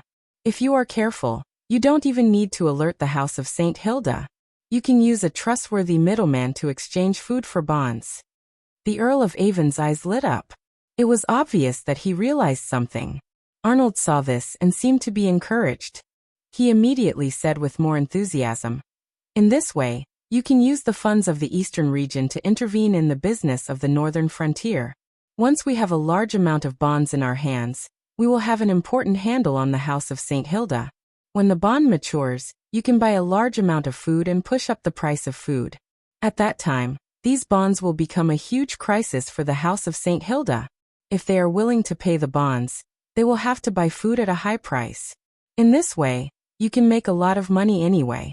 But if they go back on their word, or if they are unable to buy enough food to pay the bonds in your hands, it will seriously damage the reputation of the House of St. Hilda. It may even lead to a new round of turmoil in the northern frontier. Of course, the eastern region will also lose some money. After all, the bonds you have hoarded will become waste paper. But the eastern region is rich. My lord, if you can spend a sum of money to mess up the northern frontier, is it worth it? Of course it is worth it. The Earl of Avon immediately answered. He then raised his glass and clinked it with Arnold. His face was full of praise. In the eyes of the Earl of Avon, this plan was indeed very good. It was hidden enough, but it was also very insidious. Whether or not the House of St. Hilda was willing to pay the bonds in the future, the eastern region would make a profit. To be honest, in terms of military strength, the eastern region was indeed very close to the northern frontier. The years of stability without the threat of foreign enemies had eroded the will of the eastern region knights. Unless it was absolutely necessary, the Earl of Avon did not want to fight to the death with the people of the northern frontier on the battlefield. But in terms of economic strength, the wealth of the eastern region was far beyond the reach of the northern frontier. Therefore, even if the northern frontier chose to renege on the bonds because of the high price of food, the Earl of Avon would not feel distressed. Spending a little money to destroy the reputation of a paladin family that had been accumulated for thousands of years was really worth it. The more the Earl of Avon thought about it, the more excited he became. He exchanged glasses with Arnold and soon finished a bottle of red wine. Arnold was about to ask the waiter to send some good wine, but fortunately, the Earl of Avon remembered that his fiancée was still waiting for him, so he quickly stopped him. No, I can't drink any more today. I have to go to Floral City later. Arnold looked regretful, but he did not try to persuade him. The Earl of Avon kindly patted Arnold's shoulder and asked him to come to Floral City to find him at any time. When the time came, he would drink with him to his heart's content. Arnold was naturally flattered. He nodded repeatedly and sent the Earl of Avon out. When he returned to the room, Arnold found that there was another person sitting in the Earl of Avon's seat. However, he was not surprised at all. He stepped forward and bowed to Angeli. Count Angeli, I did what you asked me to do. Colin played with the wine glass that the Earl of Avon just drank from and said with a smile, Mr. Arnold, you made the right choice. Mr. Arnold, you've made the right choice. I'm very pleased.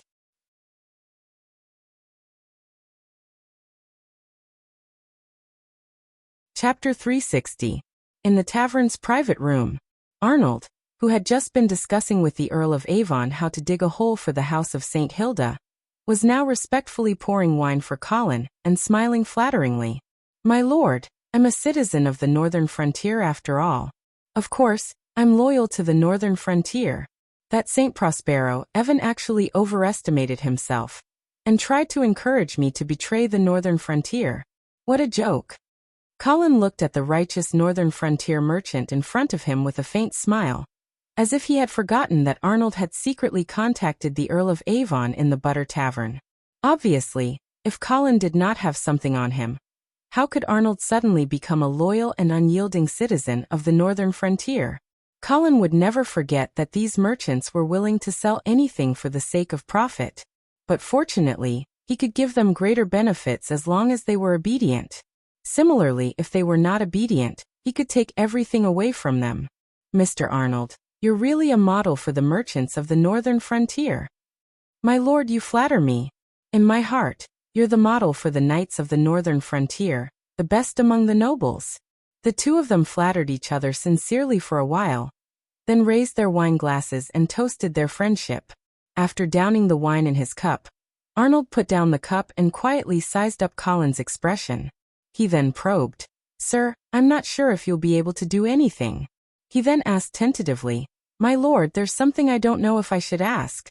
Colin casually glanced at him and said indifferently, Don't worry, I won't go back on my word. Don't you believe in my credibility? No. Arnold waved his hand and said, My lord, you misunderstood. Of course, I believe that you won't mistreat your loyal subordinates. I just don't understand why you would give the eastern frontier such an opportunity to make a fortune? Get rich? Colin sneered. You also think that it's a good opportunity to get rich? Arnold was worried, but he still mustered up his courage and said, Sir, are you really going to renege on those bonds? With all due respect, I'm afraid this will severely damage the reputation of the House of St. Hilda.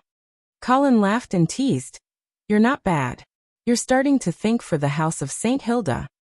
Of course, the great House of St. Hilda holds a high place in the hearts of every citizen of the northern frontier, Arnold said with a pious expression, as if he was worshipping his own religion.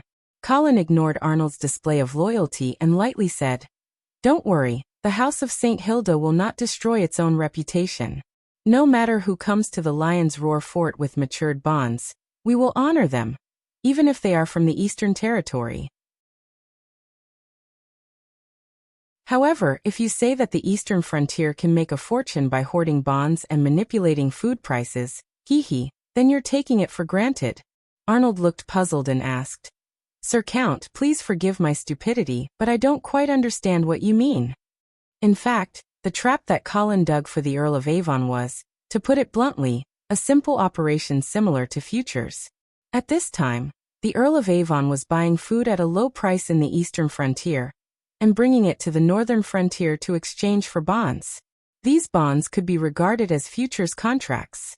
On the day of the future delivery, when the bonds matured, as long as the price of food in the northern frontier was higher than the current price in the eastern frontier, the Earl of Avon could rely on this difference to make a fortune.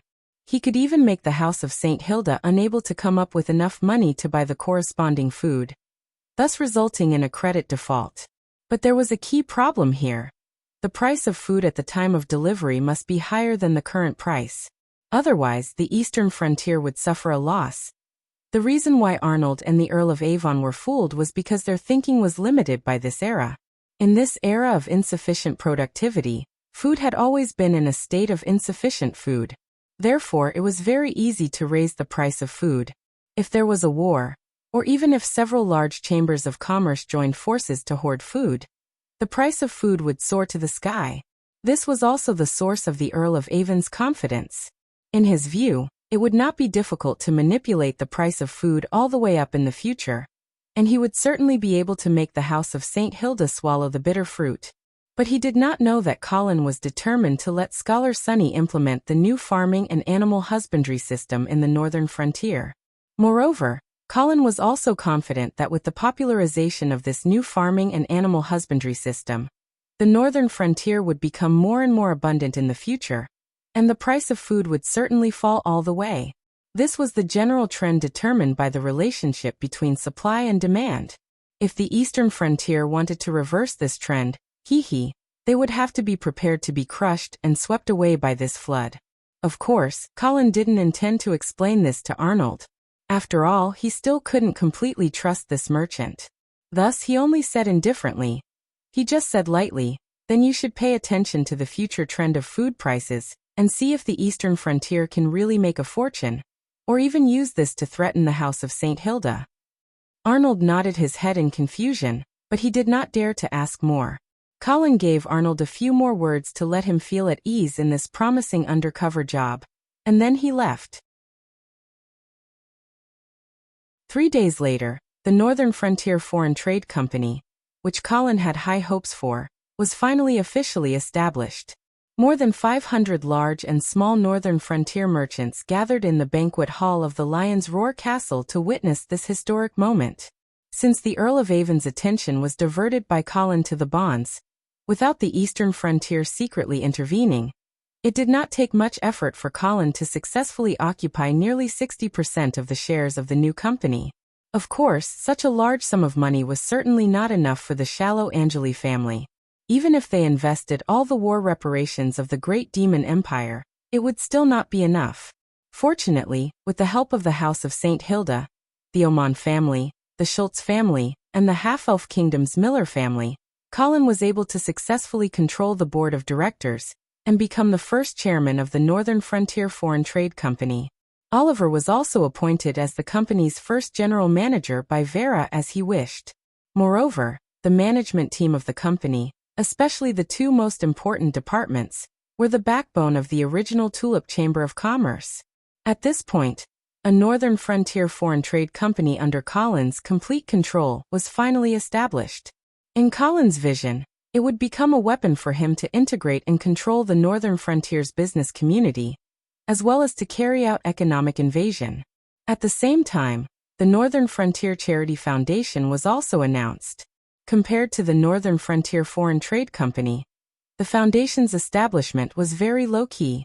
Moreover, besides Colin, no one else was aware of its huge potential and real role. After dealing with the business community's problems, Colin began to prepare for his trip to the Half-Elf Kingdom. In fact, the current hidden dangers in the Northern Frontier had not been completely eliminated, such as Mr. Kong, Prince Rhy, and the Morrison family. However, Colin felt that these problems were quite troublesome and could not be dealt with for the time being. Fortunately, he had already reached an agreement with Mr. Kong. Although Colin had doubts about the reliability of this agreement, he believed that Mr. Kong would not cause too much trouble in the Northern Frontier in the short term. After all, he and Colin did have a basis for cooperation in some aspects. What's more, Prince Rhy was watching this terrible mage. Colin could only temporarily put these hidden dangers aside to deal with a more important and urgent problem: food. Queen Aisha had sent a letter. Compared to the last time when they were unprepared, this time the half-elf grain merchants had united. They did not want to be forced by Colin to buy a large amount of food at a low price like last year. Moreover, behind them, there seemed to be the support of the eastern region. Therefore, Colin was ready to take the Blood Cavalry to Silvermoon City this time to teach the half-elf merchants a lesson. After half a year of development, the Blood Cavalry had now expanded to a scale of nearly 20,000 people. Although there was still a big gap between them and the Black Cavalry at its peak, it could already be considered a terrifying military force. At least in the Half-Elf Kingdom, there was no force that could threaten it. Unless the eastern region sent a large number of troops to the Half-Elf Kingdom.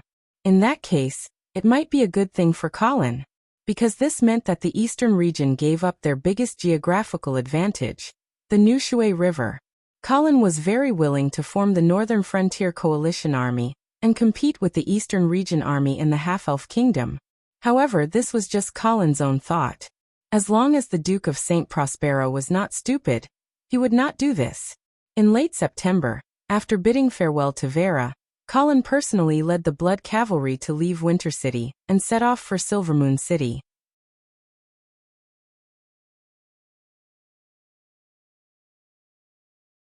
Chapter 361. Half-Elf Kingdom Shadow Canyon. This canyon was a shame that could never be washed away for the Black Cavalry. The ambush a year ago had caused most of the essence of the Black Cavalry to be buried here forever. Today, as the successor of the Black Cavalry, the Blood Cavalry passed by this place again. This time, even without Colin's special instructions, Knight Roger personally led the vanguard, and prepared to check every nook and cranny of the canyon to ensure that the tragedy from the last time would not happen again. The towering cliffs blocked the sunlight and shrouded the whole canyon in darkness. Unknown weeds and fungi still thrived in such an environment. Perhaps this was thanks to the tragic battle last year. Countless corpses and large amounts of blood became the best nourishment for these wild plants. In a sense, life was indeed a kind of reincarnation. The human graveyard was a paradise for plants. Walking in the canyon, Knight Roger's heart was heavy. The air was still filled with the smell of blood, and his ears seemed to recall the tragic battle that day. Although Colin had led them to annihilate the Skyhorse Legion in Silvermoon City, which could be regarded as revenge for the dead soldiers of the Black Cavalry, the shame of the Shadow Canyon still lingered in the hearts of every Blood Cavalry soldier. Knight Roger thought that perhaps one day, the Blood Cavalry would be able to break into the White Dew City and hang the corpse of the Duke of St. Prospero on the city wall. Only then would the hatred and shame of the past be completely washed away. Knight Roger was very confident about the arrival of this day. As Colin's confidant and the commander of the Blood Cavalry, Knight Roger certainly knew some of Colin's plans and ambitions. He also knew about the conflicts between the northern frontier and the eastern region. In Knight Roger's view, Colin would sooner or later march into the eastern region. Everything he was doing now was to prepare for this. Who is it? Just when Knight Roger was looking forward to the future, the sound of the Sentinel Cavalry suddenly came from the front. Knight Roger's heart tightened. He quickly urged his warhorse to go in the direction of the sound. Don't be impulsive. Sirs, I have no ill intentions. I'm the son of Knight Ron, the mayor of Alfalfa City. My name is Jason Lute, and I'm waiting for Count Angeli. In the face of the ferocious bloody cavalry, Jason was so scared that he could not speak fluently. However, even after he announced his identity, the spear tip that was flickering with cold light still did not retract. Just as Jason was about to speak, he saw a knight in bright armor, who was obviously a high-ranking officer, come over. How did you know that the bloody cavalry would pass by here at this time? Knight Roger asked coldly. Due to the recent experience, Knight Roger was now very sensitive to any accidents. Hearing this, Jason immediately understood the other party's concerns, and quickly explained with a bitter face, Sir Knight, how can I know the exact whereabouts of the bloody cavalry? My father, Knight Ron, told me that Count Angeli would come to Silvermoon City soon, so he asked me to wait here. To tell you the truth, I've been waiting here for more than a month, and now you've finally arrived. Only then did Knight Roger feel relieved. You come with me. Knight Roger waved to Jason, and then ordered his subordinates. You guys continue to search the canyon, don't miss any suspicious places. Yes. Jason took a deep breath, quickly jumped on his horse, and followed Knight Roger to the other side of the canyon. The two passed through the canyon, walked for about 10 miles, and arrived at the camp of the bloody cavalry. Due to Knight Roger's personal guidance, Jason quickly arrived at the main camp and met Count Angeli, whom he had met once before. Count Angeli, I'm sorry. I'm Jason, the son of Knight Ron Lute, the mayor of Alfalfa City. On behalf of my father, I would like to express the most sincere welcome to you. Lute. Colin repeated this family name, and finally remembered that it was a prominent family in the half-elf kingdom. He also remembered that when Alfalfa City was exchanging prisoners with the eastern region, he had asked Queen Aisha to appoint a mayor of Alfalfa City to resist the eastern region's infiltration of Alfalfa City. At that time, the mayor chosen by Queen Aisha was the nephew of the former commander of the Silvermoon Guard, the Duke of Lute, Knight Ron. You've been waiting for me here. What's the matter? Jason smiled flatteringly and invited. Lord Count, my father knows that you're about to pass by Alfalfa City, so he specially sent me to welcome you. He's waiting for your arrival in Alfalfa City. Colin rolled his eyes, speechless at the shamelessness of the mayor of Alfalfa City. Shadow Canyon was more than 100 kilometers away from Alfalfa City, and from here to Silvermoon City, it was obviously to the south, and it wasn't the same road. How could this be called passing by? Hee, it seems that your Lute family isn't doing well in Alfalfa City. Colin mercilessly exposed Jason. Jason smiled awkwardly. He also knew that his father's purpose was easy to guess, but at this time, The Lute family really needed foreign aid. The situation in Alfalfa City was very bad, so he could only smile and say, "Lord Count, you can rest assured that as long as you lead the Blood Cavalry to Alfalfa City, those rats who only dare to hide in the sewers will definitely run away." Colin chuckled. Of course, he wouldn't have any doubts about this. The so-called Alfalfa Brotherhood, supported by the Eastern region, was nothing more than an organization composed of bandits and criminals. Let alone the Blood Cavalry. In front of any regular army, they would flee at the sight of the wind. But what was the use of that? Alfalfa City's geographical location was too special. It happened to be at the junction of the Crystal River and the New Shui River. Even if the Blood Cavalry could easily occupy the northwest city, without the support of the Navy, they wouldn't dare to rashly cross the river and occupy the other two cities. Unless the northern frontier could control the New Shui River and the Crystal River, otherwise, it would be meaningless to march into Alfalfa City. Moreover, in Colin's view, Alfalfa City was a poisonous fruit thrown out by the eastern region. They wanted to tempt the northern frontier to swallow it. But how could Colin be fooled? Before he formed a strong navy, Colin would never choose Alfalfa City as the battlefield for the decisive battle with the eastern region. Therefore, when faced with Jason's expectant eyes, Colin still coldly refused. "Jason, say sorry to Nightron for me. This time, I have an important matter to attend to and need to rush to Silvermoon City as soon as possible. I really can't go to Alfalfa City. If there is a chance next time, I will pay a visit." Lord Count. When he heard that Colin refused his invitation, Jason immediately became anxious. "You can't just ignore Alfalfa City. Capone, that damned bandit, has already gathered most of the underground forces of Alfalfa City. Our Lute family is alone, and without the support of the army, how can we fight against them?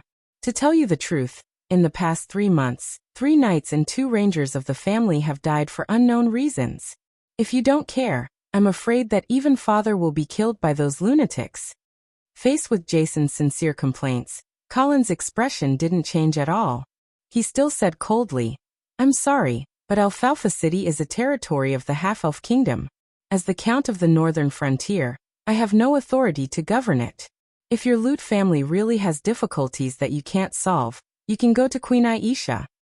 "Lord Count, Her Majesty the Queen is also unwilling to send troops to support Alfalfa City. Then I can't do anything."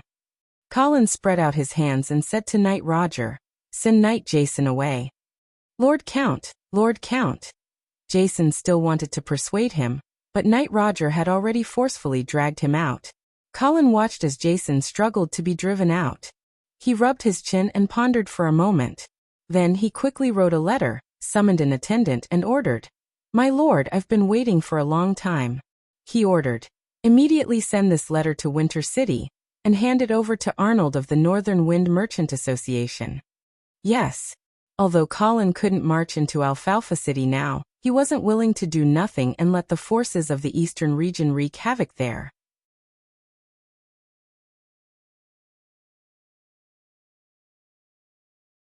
Chapter 362. After passing through the Shadow Canyon, the Blood Cavalry went all the way to the north. After traveling for another 2 days, the Sentinel Cavalry actually brought another roadblock to Colin. However, Colin didn't refuse the invitation this time, because it was Queen Aisha's handwriting on the invitation. "Knight Roger, speed up. We'll rest in Red Maple Manor tonight." "Yes, sir." With this order, the Blood Cavalry began to speed up and finally arrived at Red Maple Manor in the southern suburbs of Silvermoon City before sunset. The afterglow of the setting sun shone on the flame-like maple leaves, making the scene unreal. Colin had a deep impression of this manor because he had escorted Vera to pass by here a year ago. Moreover, the two of them had left behind a beautiful memory here.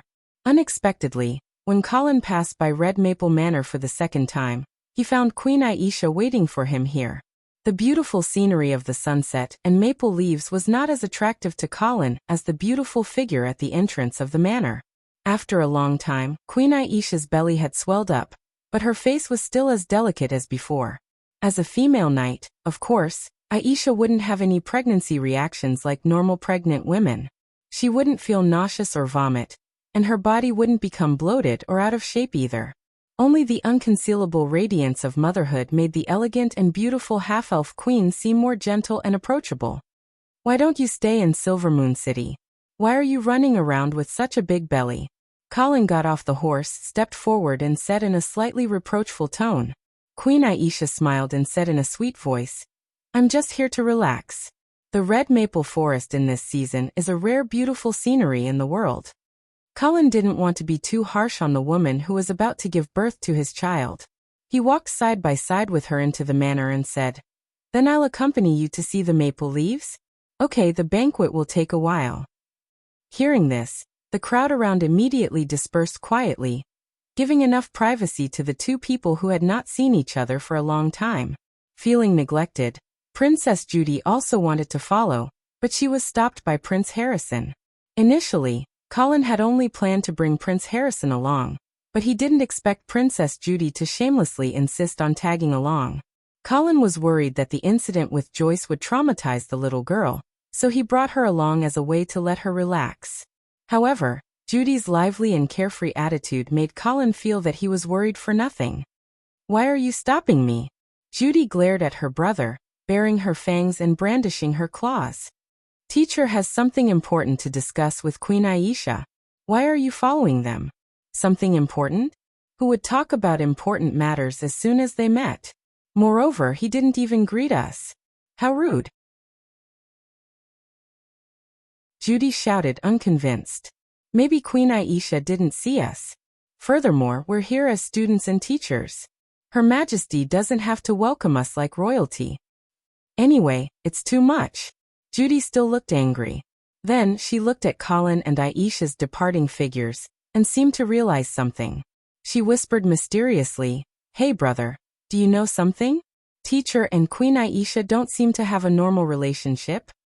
No. Don't make wild guesses. Harrison shook his head guiltily. Actually, he wasn't sure himself. When Queen Medela brought him to the half-elf queen's coronation, he had indeed guessed that Aisha's child might be Colin's. However, after the incident with Joyce, Harrison already had respect for Colin. Naturally, he didn't dare to make wild guesses about his teacher's secret. Only Judy rolled her big bright eyes, as if she was scheming something. When is the due date? About half a month. Queen Aisha was wearing a loose white silk dress. She had one hand on her bulging belly, and the other holding Colin's arm as they strolled through the fiery red maple forest. Her beautiful and charming face shone with the radiance of happiness. Her green eyes were filled with tenderness as she looked at her lover. Have the necessary preparations been made? Don't worry, they're all done. Colin's worry was actually a little unnecessary. As the half-elf queen, how could Aisha not have anyone to help her with something as important as giving birth? Moreover, as a blood descendant, Aisha's life wouldn't be in danger even if her heart was pierced. Thus, giving birth was nothing to worry about. Even if she encountered a difficult birth, Colin was confident that he could command the doctors to successfully perform a C-section for Aisha in this era where medical technology was lacking. Of course, Colin definitely didn't want Aisha to suffer like this. It was best if everything went smoothly. Did you meet the people of the Lute family when you came? Yes. Colin nodded. Did they also look for you? Queen Aisha nodded. That's right. However, I remember you saying that now is not the best time for the military to intervene in Alfalfa City, so I refused them. You did the right thing. However, the Lute family's current situation is really not good. Without outside support, I estimate that it won't be long before they are driven out of Alfalfa City. Queen Aisha frowned slightly. It seems that I have to continue looking for the next city lord. Colin squeezed Queen Aisha's soft little hand and comforted her. Don't worry, I already have a plan. Oh. Looking at Aisha's curious face, Colin shook his head and deliberately kept her in suspense. You'll understand after a while. Aisha nodded and didn't ask any more questions. She was still very confident in Colin. The two chatted as they walked. They passed by a well made of white glazed rock with a sapling planted in it. Colin curiously asked, Why is this maple tree surrounded? I planted it myself 2 days ago. Aisha softly said, her face full of motherly radiance. to commemorate our child that is about to be born." Colin looked at the young sapling, and his heart trembled. An inexplicable feeling welled up in his heart as he said, "Can I touch it?" Aisha knew that Colin was talking about the child in her belly. She smiled and nodded. "Of course." Colin looked at Aisha's bright and beautiful face and slowly hugged her from behind. Aisha leaned on Colin's body and held his hands, gently pressing them against her abdomen. Colin could feel Aisha's soft and delicate skin through the soft and smooth silk fabric. Her weak but firm heartbeat clearly fell into his palm. This kind of heartbeat caused Colin to be momentarily dazed. This little life was connected to his bloodline, and was an extension of his life. It proved that his existence in this world was real and not fabricated. As a visitor from another world, Colin had always felt a vague sense of estrangement from this world. It was as if he didn't truly belong here. Only now did Colin finally feel a sense of belonging as he listened to the heartbeat of the little life in Aisha's belly. For a moment, his heart was calm and filled with strength. Suddenly, Colin thought of a question. As the child of him and his bloodline, would this child also be a member of the blood race? At the thought of this, Colin felt an inexplicable sense of anticipation.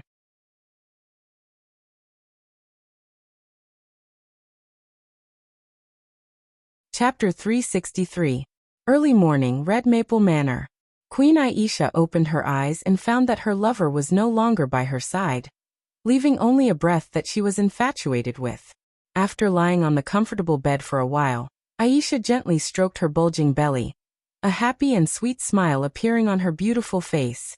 "Good morning, baby." After gently greeting the little life in her belly, Aisha left the bed and walked out of the bedroom barefooted. She saw Colin sitting at the desk in the front hall, holding a roll of parchment and looking at it in a daze. Colin heard the movement behind him, and turned his head to see Aisha in a loose nightgown. He smiled and said, "Dear, did I wake you up? You should sleep more. Also, pregnant women need to keep warm. You can't run around the house barefooted." Queen Aisha rolled her beautiful eyes and walked forward to sit on Colin's lap. She used her delicate red lips to stop her lover's nagging. After a moment of tenderness, Aisha curiously looked at the parchment on the table and asked, "What are you looking at?" "I'm looking at the report that Duke Modwin wrote for you." Aisha did not mind that Colin was flipping through the letter that her vassal wrote for her. Instead, she giggled and said, "Duke Modwin is anxious. Hee, isn't it all because you refused to go back to Red Maple Manor?" Colin raised his eyebrows and patted Aisha's smooth and delicate thigh lightly. After patting it, he also laughed. Perhaps he was thinking of Duke Modwin, who was simple and honest but had no ability. Queen Aisha leaned softly on Colin's chest and felt his vigorous heartbeat. She smiled and asked, "Then do you think I should return to Silvermoon City immediately?" Colin glanced at the beautiful smile of the woman in his arms and shook his head. "No, let Duke Modwin continue to be anxious for a while. What reason should I use this time?" Queen Aisha asked with a smile. "Previously, I could say that I did not see you, but now that you have arrived at Red Maple Manor, how should I reply to Duke Modwin?" Colin pondered for a moment and said, "Just say that the carriage is broken and is being repaired. How could there be such a coincidence?" Queen Aisha pouted, a little dissatisfied with this idea. Colin had no choice but to change his excuse. "Then you can say that I don't want you to suffer from the bumpy ride, so I'm preparing to design a new shock absorber for your carriage." "You really know how to design a carriage's shock absorber?" Queen Aisha's eyes lit up as she smiled at her lover. "Of course it's true. I already have a wonderful idea." Colin pretended to be confident. In fact, he was thinking of a spring, but he didn't know if the craftsmen of this era could make a spring, so he felt a little guilty. However, he decided to give it a try later. After all, he had nothing else to do. He also knew that Queen Aisha specially came to Red Maple Manor this time. Firstly, she wanted to see her lover earlier. Secondly, she wanted to give the half-elves in Silverymoon City a chance, so that they could plan their own schemes without worry when the queen was not around. In the past 2 years, Queen Aisha had inevitably offended a group of half-elven nobles in order to control the half-elven kingdom. Moreover, She had angered almost all the half-elven merchants because of the low price she had given to the northern frontier. Although these half-elven nobles and merchants seemed to be obedient to Queen Aisha on the surface, they had secretly colluded and plotted to overthrow Queen Aisha's rule. That was why Colin had brought the Blood Cavalry to the half-elven kingdom this time. It was to completely wipe out the rebel forces in the half-elven kingdom. Do you think that Duke Modwin has joined the rebel forces? Colin suddenly asked playfully. To be honest, I can't guess either. Queen Aisha picked up the sheepskin parchment on the table and flipped through the information that Duke Modwin had reported to her recently. The sincerity and loyalty in it did not seem fake at all. The House of Medea was once the half-elven royal family. Logically speaking, they have enough motive to rebel against my rule. However, William, this person. Perhaps it is as you said before. An honest person's lies are harder to detect. The face of the honest Prince William appeared in Colin's mind. He said, So you let Duke Modwin take charge of the situation in Silverymoon City? That's right. Since I can't figure out his loyalty, I might as well place him in the most crucial position. If Duke Modwin can still withstand the test under such circumstances, then I can completely trust him in the future. Aren't you afraid that you will go overboard and let the rebel forces completely control Silverymoon City? With you around, how can I go overboard? Queen Aisha stretched out her pink arms and hooked Colin's neck as she smiled seductively. Colin laughed. His confidence was greatly satisfied. He immediately used his mouth to capture Queen Aisha's red lips. The faint fragrance and slight sweetness were unforgettable as always. After a long while, their lips parted. Colin patted Aisha's smooth arm and said, Are you hungry? Let's go have breakfast. Aisha immediately stood up from Colin's arms and tidied her messy hair. Then, she held her lover's arm and walked out openly. I knew it. Your relationship is indeed not ordinary. As soon as they walked out, a petite figure suddenly jumped out from the corner of the wall and shouted while pointing at Colin and Aisha. Colin, who had been caught red-handed, chuckled as he looked at the smug Princess Judy and Prince Harrison, who was hiding behind the pillar in the corridor. He calmly greeted, Good morning, Princess Judy. Judy saw that Colin and Aisha weren't as panicked as she had expected, and her interest was instantly dampened. She put her hands on her hips and questioned, Teacher, I didn't expect Queen Aisha to be your lover. So? Colin had a fearless look on his face. Judy puffed up her cheeks. She hesitated for a moment, but didn't say anything. However, her eyes kept glancing at Aisha's bulging belly. Her meaning was obvious. However, Colin didn't seem to understand the little girl's hint. He smiled and said, Let's go and have breakfast. After saying that, he put his arm around Queen Aisha's waist and walked towards the dining hall. Teacher you. Judy panicked. She felt that her teacher was too careless. Although it wasn't a big deal for nobles to have lovers, Queen Aisha's identity was special. Furthermore, she was pregnant now. If people suspected that the child in her belly was Colin's illegitimate child, it would definitely severely weaken the legitimacy of her inheritance. It was a pity that the little girl was still too young. She couldn't understand Colin and Aisha's plan. If it had been a year ago, Colin definitely wouldn't have been so intimate with Queen Aisha in public. But now, as the Earl of the Empire and the guardian of the northern frontier, he didn't have to hide it anymore.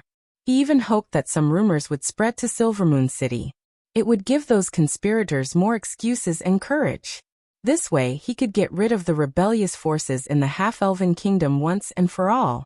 As for the issue of the inheritance of the child in Queen Aisha's belly, in the face of absolute power, it wasn't a problem at all. As long as Colin and Aisha insisted that the child was the old king's posthumous child, who would dare to refute them? Teacher, you have to be careful. Judy hurriedly chased after him and advised anxiously. Unfortunately, Colin didn't care about his student's good intentions. He still had his arm around Queen Aisha as he strode forward.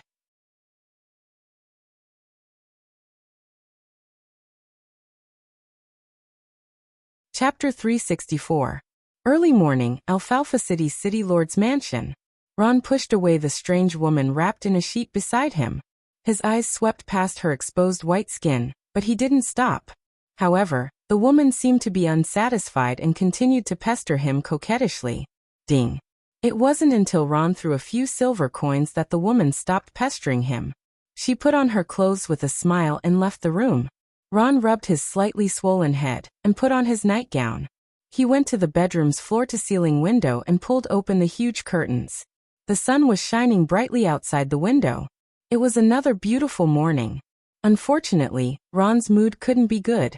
It had been almost half a year since Queen Aisha appointed him as the city lord of Alfalfa City. Ron's hot blood had been extinguished by the cold reality. He originally thought that this was an opportunity to revitalize the Loot family, but now it seemed that this was simply a bottomless pit. This pit had swallowed almost all of Ron's enthusiasm and hope. Perhaps it would continue to swallow the Loot family's glory, and even their inheritance. In the past, even if the Loot family had been stripped of their title by Queen Aisha, because of their participation in the Savoy family's rebellion, Ron wouldn't touch those dirty and lowly commoner women. But now, Ron had given up on himself. Even if the noble bloodline of the Loot family flowed out to those lowly commoners, it was still better than being cut off. Dong dong. The door was gently knocked twice, and Ron responded softly. Immediately, an old maid came in with a noble's robe and began to dress Ron. The maid's actions were a little rough. Ron frowned, but he didn't say anything. With the Loot family's current situation, they could no longer afford young, beautiful, and clever maids. Ron was worried that if he scolded the maid in front of him and made her run away, no one would help him dress in the future. This was actually a very serious problem for nobles, because nobles' robes were very troublesome. Without the help of a servant, there was no way to wear them. Many commoners like to tease that stupid nobles don't even know how to wear their own clothes. But in fact, if they really tried on a noble's robe, they would be completely dumbfounded. Just as Ron was enduring the maid's rough hands and feet, the door was knocked again. Soon after, his son Jason strode in and reported, "I'm sorry, Father, a caravan from the northern frontier entered Alfalfa City last night." Caravan? From the northern frontier? Yes. Ron's brows furrowed tightly as if he couldn't believe that a caravan would dare to come to Alfalfa City. Alfalfa City was a city of chaos sandwiched between the northern frontier, the eastern region, and the half-elf kingdom. It had always been a haven for criminals. Therefore, although its geographical location was very good and suitable as a transit point for cross-border trade, as long as a businessman was sane, he would not choose to pass through here. Could it be that it was some hothead who didn't know the situation in Alfalfa City and had recklessly barged in? Which chamber of commerce are they from? How many are there? This caravan doesn't have a banner, so I don't know which chamber of commerce they belong to. However, there aren't many people in their caravan. There are only about 10 of them, and there's also an unknown mercenary team escorting them. There are less than 100 people in total. They really do seem like hotheads, Ron thought. They actually dared to do cross-border trade with so few people. Even if they didn't go through Alfalfa City, they would probably be targeted by bandit groups at the chaotic border. Forget it, don't worry about them. Ron waved his hand casually. In his heart, he had already regarded this caravan as dead people. Jason hesitated for a moment, but still reminded him. "Father, do you still remember the information we just received about the Northern Frontier?" "What information?" "It's the Northern Frontier Foreign Trade Company established by Count Angeli. According to the orders issued by the Duke of St. Hilda, only this company can carry out foreign trade in the Northern Frontier." Ron only reacted when he heard this. So this was a smuggling caravan. No wonder they didn't have a banner, and no wonder they had to go through Alfalfa City. Only in this chaos city could they avoid being searched by the Northern Frontier Border Patrol and carry out foreign trade privately.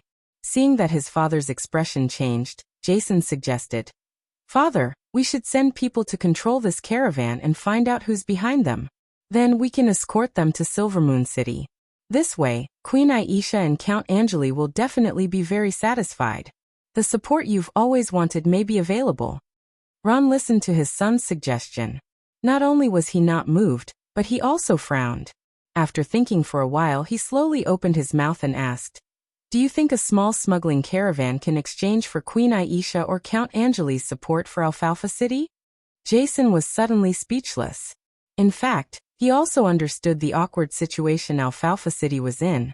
He knew that no matter if it was Count Angeli or Queen Aisha, under the current circumstances, they wouldn't really send troops into the city to help the Loot family. A small smuggling caravan obviously couldn't change the overall situation. There's nothing wrong with trying, right? Jason said unwillingly. Ron shook his head. A trace of craftiness flashed through his eyes as he said, "No, we shouldn't capture this caravan. Instead, we should allow them to pass through Alfalfa City. We should even secretly provide them with a little convenience." Why? Jason obviously didn't follow his father's train of thought. He was suddenly a little dumbfounded. It's useless even if you capture a small smuggling caravan. Queen Aisha and Count Angeli may casually reward you with some insignificant things, but they definitely won't send an army to Alfalfa City. However, what if Alfalfa City becomes a holy land of smuggling, between the northern frontier and the outside world? Jason's eyes lit up. He finally came back to his senses and immediately said, "Then Count Angeli definitely won't sit idly by." "That's right." Ron smiled and nodded. He said complacently, "The Northern Frontier Foreign Trade Company is involved with such a huge interest. If we allow these smuggling caravans to converge in Alfalfa City and continuously poach the company's business, it will damage the prestige of the House of St. Hilda. At that time, will Count Angeli still be able to hold back and not care about Alfalfa City?" Jason also became excited. He seemed to be able to see the prosperous scene of Alfalfa City becoming a holy land of smuggling. However, he immediately asked with slight worry, "But father, if we sit idly by and watch the smuggling caravans pass through Alfalfa City unimpeded, will Count Angeli blame the Loot family for this? What can we do?" Ron spread out his hands and said with a smile, "Although I am the city lord of Alfalfa City in name, everyone knows that the real master of this city is someone else. Even if Count Angeli blames us, we have a reason to shirk responsibility." Jason nodded and said in agreement, "Okay, father. I will send people to keep an eye on that caravan, to prevent some blind fellows from making a move on them." Ron stopped his son and asked with a sneer, "If the Alfalfa Brotherhood really wants to make a move on that caravan, will you be able to protect them?" Jason suddenly froze on the spot. Although he didn't want to admit it, the current order of Alfalfa City was indeed in the hands of the Alfalfa Brotherhood. Their Loot family, as an official force, couldn't protect them. "Then what should we do?" Jason asked somewhat gloomily. "We don't have to do anything," Ron said faintly. Seeing his son's puzzled face, he asked in reply, "Where do you think this caravan's destination is?"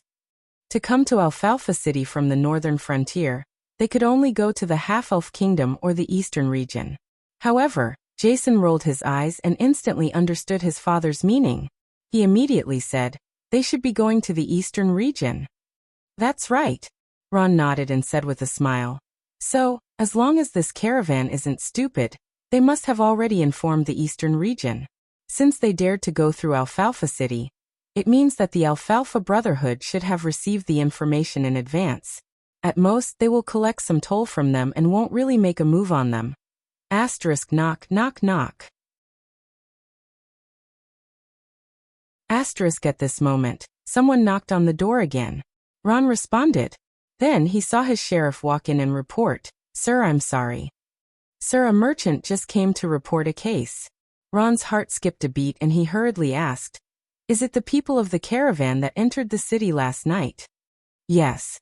"What case did they report?" "They said that something important was stolen from the caravan last night."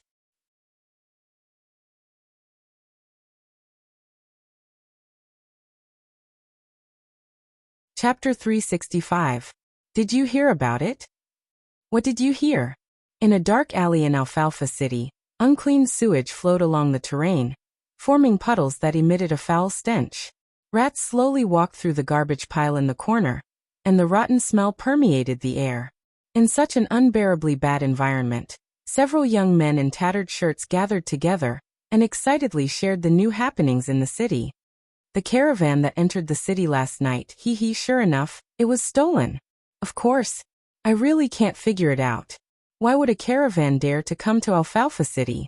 Are they looking down on the city of chaos? Do you know who did it? It should be Orlando's men.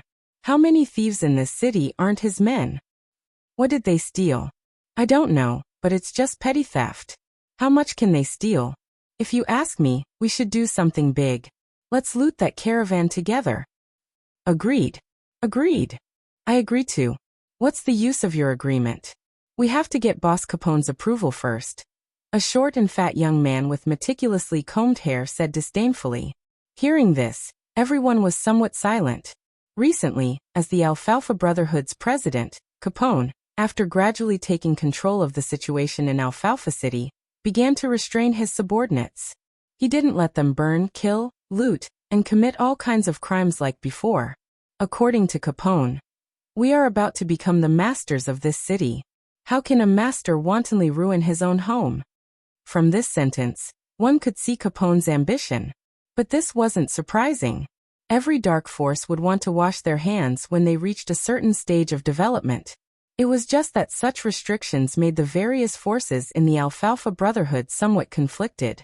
If it weren't for Capone's tyrannical strength and high prestige in Alfalfa City, the Alfalfa Brotherhood might have fought among themselves.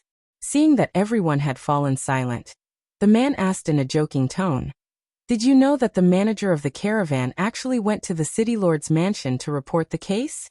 I'm dying of laughter, ha. Report the case? The others were suddenly amused, as if they had heard the funniest joke in the world. Instead of looking for that cowardly city lord, you might as well look for our boss Capone. Hee, Boss Capone wouldn't care about such trivial matters. As soon as he said this, a man hurried over and said breathlessly, "Have you seen Harry?" "Harry? I didn't see him. What's wrong?" "This kid stole something from the caravan entering the city. Boss Capone is looking for him." Hearing this, the few of them looked at each other in disbelief. They had just said that Capone wouldn't care about such a small matter, but they were immediately slapped in the face. It wasn't until the person who asked the question ran away in a hurry that they recovered from the shock and confusion. Why do you think? Why would Boss ask about this? I'm afraid Harry stole a lot of valuable things.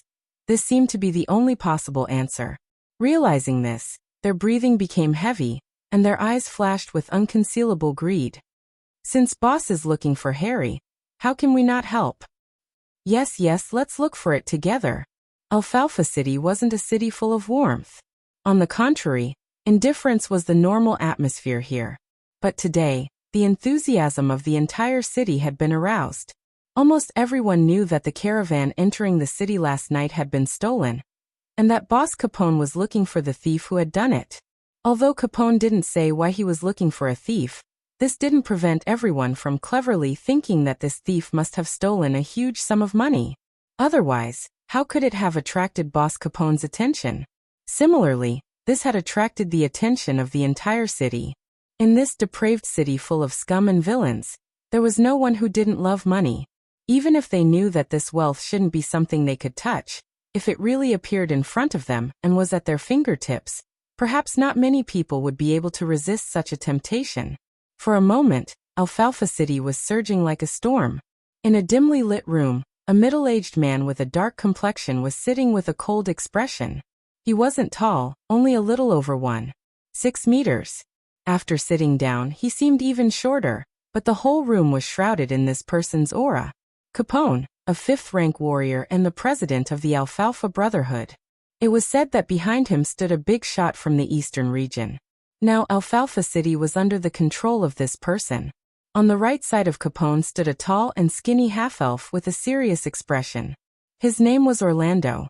This half-elf was quite famous in Alfalfa City, and could be called the ancestor of all thieves in the city. Only this ancestor of thieves was currently in a very bad mood. "These are the things you stole?" Capone coldly stared at the young thief kneeling in front of him and questioned. "Yes, sir. Apart from the gold coin I used to drink yesterday, the rest are all here." The young thief's complexion was pale, and his body couldn't help but shiver. His teeth chattered as they chattered. But Capone obviously didn't believe the words of the thief. He sneered and said, "I'll give you one more chance. Apart from the gold coin, What else did you take? As long as you give it to me, I can guarantee your safety in Alfalfa City. Otherwise, hee. Large beads of sweat appeared on the forehead of the young thief. He couldn't wipe it clean no matter how hard he tried. He raised his left hand and made a nondescript oath, saying, "Sir, I can swear to the God of Radiance that the things I stole last night are all here. Apart from the gold coins, I didn't take anything else." Capone laughed and was about to open his mouth when Orlando finally couldn't help but say, "Sir Capone, if you want to punish my people, you should at least give a proper reason, right? What did he take that he shouldn't have taken, and even alarmed you?" Capone shot a glance at Orlando. He knew that his behavior had already aroused the dissatisfaction of this ancestor of thieves.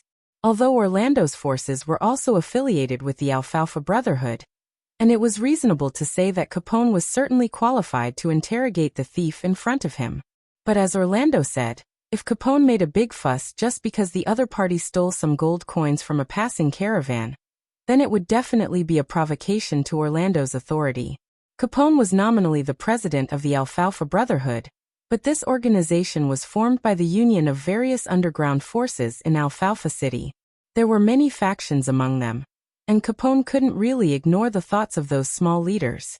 So he hesitated for a moment and said to Orlando, "Do you know about the bonds recently issued by the House of St. Hilda?" "Bonds? I've heard a little about it. It's said that these things are now causing quite a stir in the northern frontier." Orlando nodded, and then realized something. His face suddenly changed and he asked, "Could it be that the things the caravan lost, in addition to the gold coins, were also these bonds?" "That's right," Capone said with a dignified expression. "And it's not a small amount." "How much?" Orlando asked bitterly. "Let's put it this way. These bonds are worth more than the entire Alfalfa City." Orlando opened his mouth wide, and his face was full of disbelief. You're not joking, right?" "Do I look like I'm joking?" Capone sneered and revealed. "These bonds are something that a certain big shot in the eastern region wants." "Hee, Orlando, are you sure you can bear the consequences?" Orlando's face instantly turned deathly pale.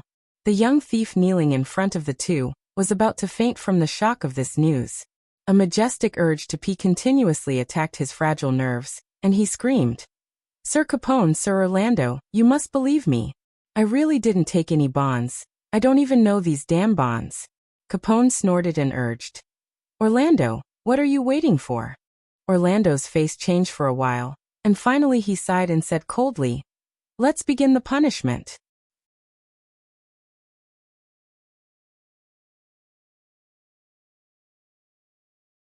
Chapter 366.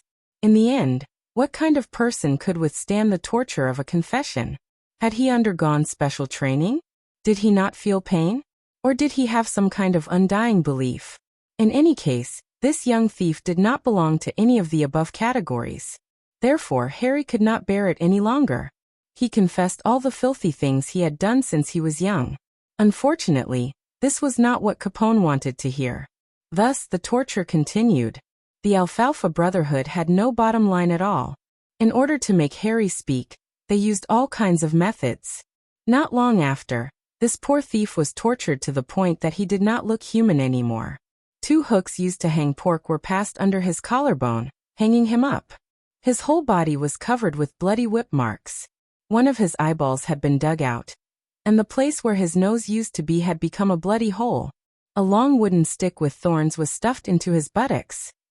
Harry fainted several times, but was immediately awakened by the burning of the soldering iron. It was only when the executioner held a knife with a cold glint, and was about to cut off a certain male feature between Harry's legs that he finally collapsed. "Sir Capone, I'll speak. Capone expressionlessly signaled to the executioner, then said to Harry, "Speak, my patience is limited." At this time, Harry could no longer care about anything. In order to get out of this hell, he could only make the wisest choice, to shift the blame. "My lord, Brew was with me last night. I didn't see any bonds at all. It must be this kid who stole it, it must be him." Blue. Capone frowned, but this time he did not question the words of the thief in front of him. If it was really the other party who stole the bonds, he would have admitted it long ago. He would not have waited until he was almost half a cripple before he was willing to speak. Thus Capone looked at Orlando. Orlando nodded and said, "I'll go find Blue." Blue tried hard to open his sleepy eyes, but found that there was only a blurry shadow in front of his eyes. After getting drunk last night, he went to find a certain skilled woman to fight a few hundred rounds. Now his whole body was light as a feather, and his consciousness was not sober at all. But soon he was forced to sober up. Crash! Brew felt as if a basin of cold water had been poured over his head. He shuddered, and the shadow in front of him finally took shape. Then he recognized Orlando. "Father!" Brew shouted as if he had found someone to rely on. Orlando was actually not Brew's father. To be precise, he was not his biological father. There were many orphans in Alfalfa City who had no parents. Their best fate was to be adopted by a big shot of a region as an adopted son. Of course, this so-called adopted son could not be compared to the adopted sons of nobles who had the right of inheritance. Orlando didn't have anything for his adopted son to inherit. He adopted orphans, of course, not out of kindness. He just wanted some younger brothers who would work for him. Therefore, there were more than 300 adopted children like Blue in Orlando. Therefore, Brew's shout didn't cause any ripples in Orlando's heart. He looked at his adopted son expressionlessly and said coldly, "Don't worry." "Blue, were you with Harry last night?" "Yes, father. Last night, I was outside helping Harry keep a lookout. He went in to steal something and then gave me a gold coin." "Keep a lookout?" Orlando frowned. "You didn't go in to take something yourself?" Brew hurriedly shook his head like a rattledrum. "No." Capone was sitting at the side. When he heard this, he snorted impatiently to urge Brew. Orlando squatted in front of Brew, took out a bond, and asked in what he thought was a gentle and cordial tone. "Brew, tell father, did you take this thing?" "Father, I didn't enter the residence of the caravan at all." Brew shook his head repeatedly, then glanced at the bond in Orlando's hand and denied it more firmly. "Really, father, I've never seen the thing in your hand." Orlando's eyes finally turned cold, and his patience was gradually exhausted.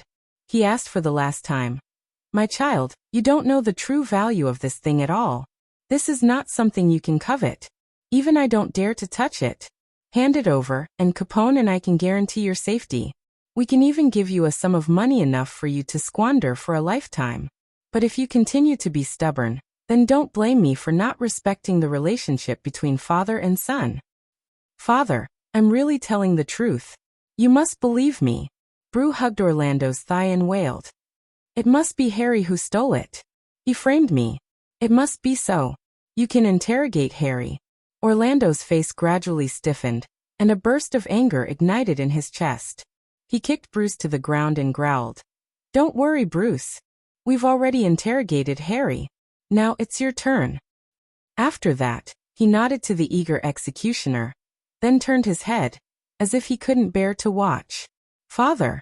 Father! You must believe me. Ah! Save me! Ah! Ah!" Mournful screams echoed in the room. The smell of blood mixed with the smell of feces and urine gradually diffused. Alfalfa City Lord's mansion.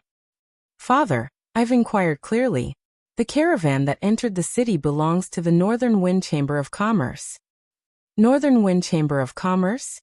Ron had naturally heard of this Chamber of Commerce. After all, the Northern Wind Chamber of Commerce was the largest chamber of commerce in the northern frontier. Moreover, he had also heard that the president of the Northern Wind Chamber of Commerce, Arnold, had some disagreements with Count Angeli because of the establishment of the Northern Frontier Foreign Trade Company. What was stolen from the caravan? "Have you investigated clearly?" Ron asked again. "I've investigated clearly.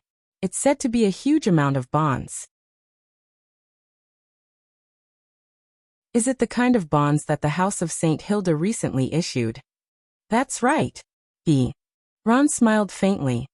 It seems that when they came to report the case, they didn't tell the truth. When the people of the caravan came to the Public Security Office to report this morning, they only said that they had lost some gold coins and important documents.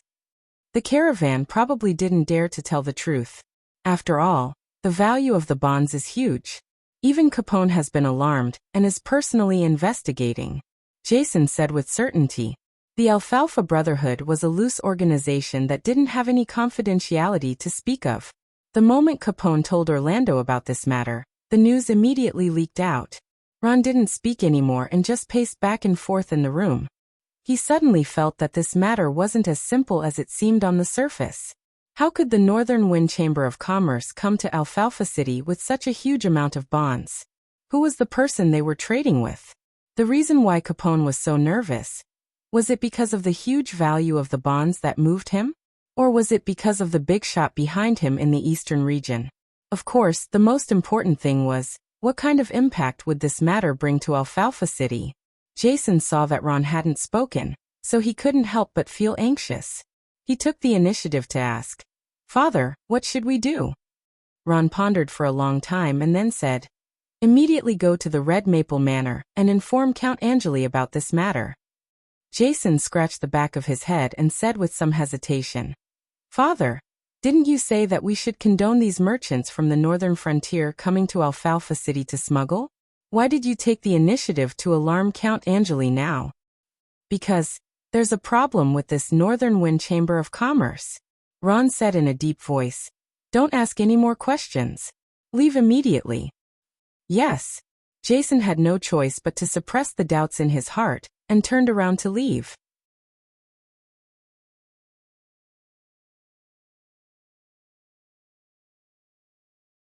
Chapter 367. In the dark room, screams that made one's heart palpitate kept coming. As time went by, the screams gradually became weak, as if they were going to be cut off completely in the next second. At first, Capone was watching the execution with interest, but gradually he began to become impatient. He thought it was a very simple matter, but he didn't expect that the two thieves he had never taken seriously would give him a big surprise. "Orlando, are all of your subordinates so courageous?" Capone asked the thief ancestor beside him in annoyance. Orlando lowered his head at this time. No one knew what he was thinking, and he didn't respond to Capone's ridicule.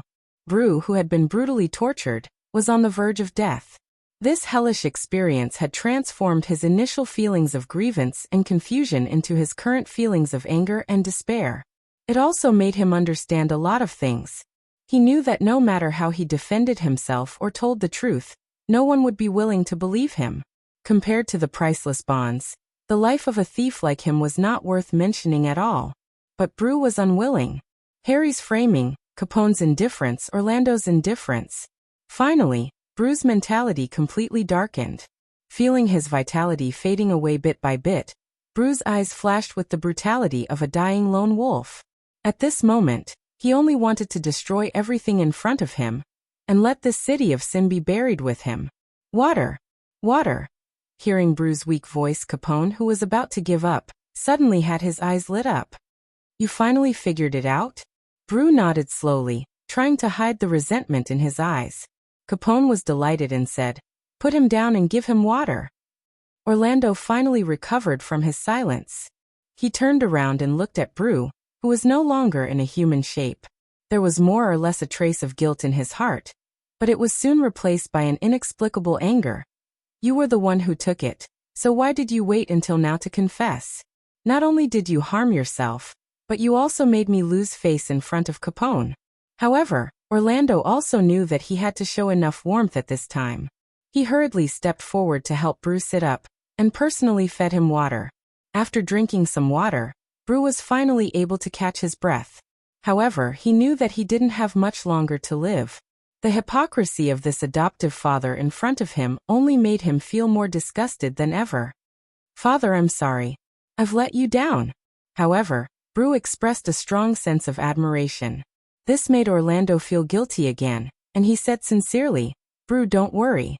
As long as you tell me where the bonds are hidden, I'll immediately get a priest to heal you." Capone looked at the scene of a filial son and father, and felt disdain in his heart.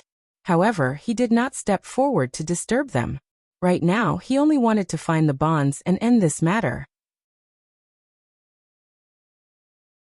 Blue nodded as if he was finally willing to confess. He leaned close to Orlando's ear and whispered in a soft voice, "Father, those bonds are hidden in." His lips moved, and his voice became extremely low and indistinct.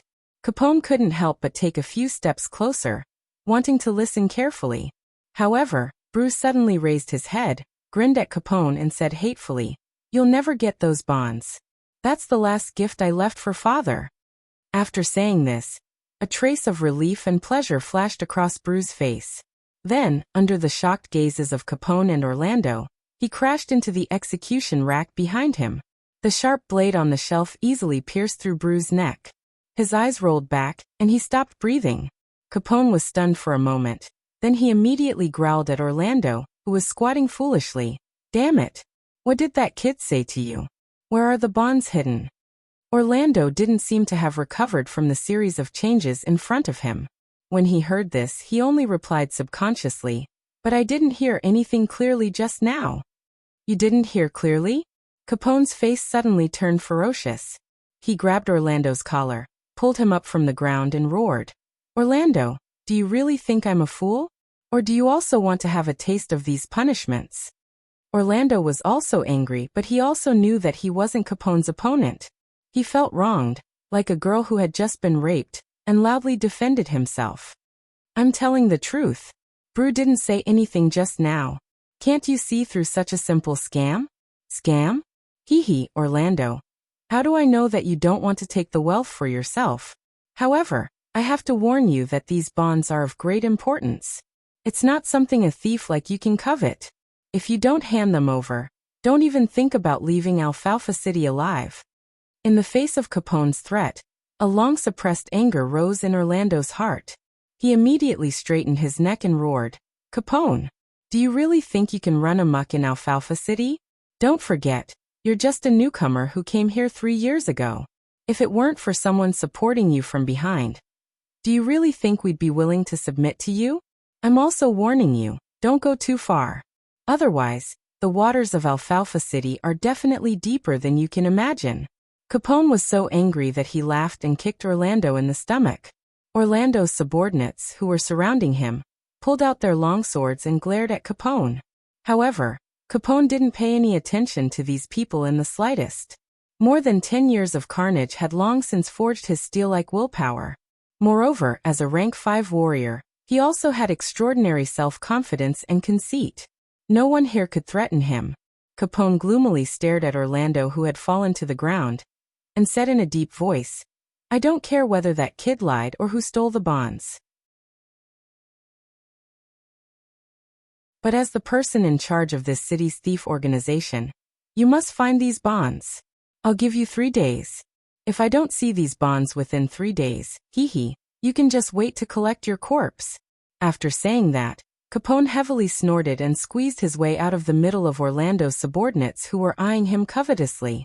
After Capone left, Orlando was helped up. However, he immediately snatched the long sword from the hand of a person beside him and hacked at Blue's corpse as if venting his anger.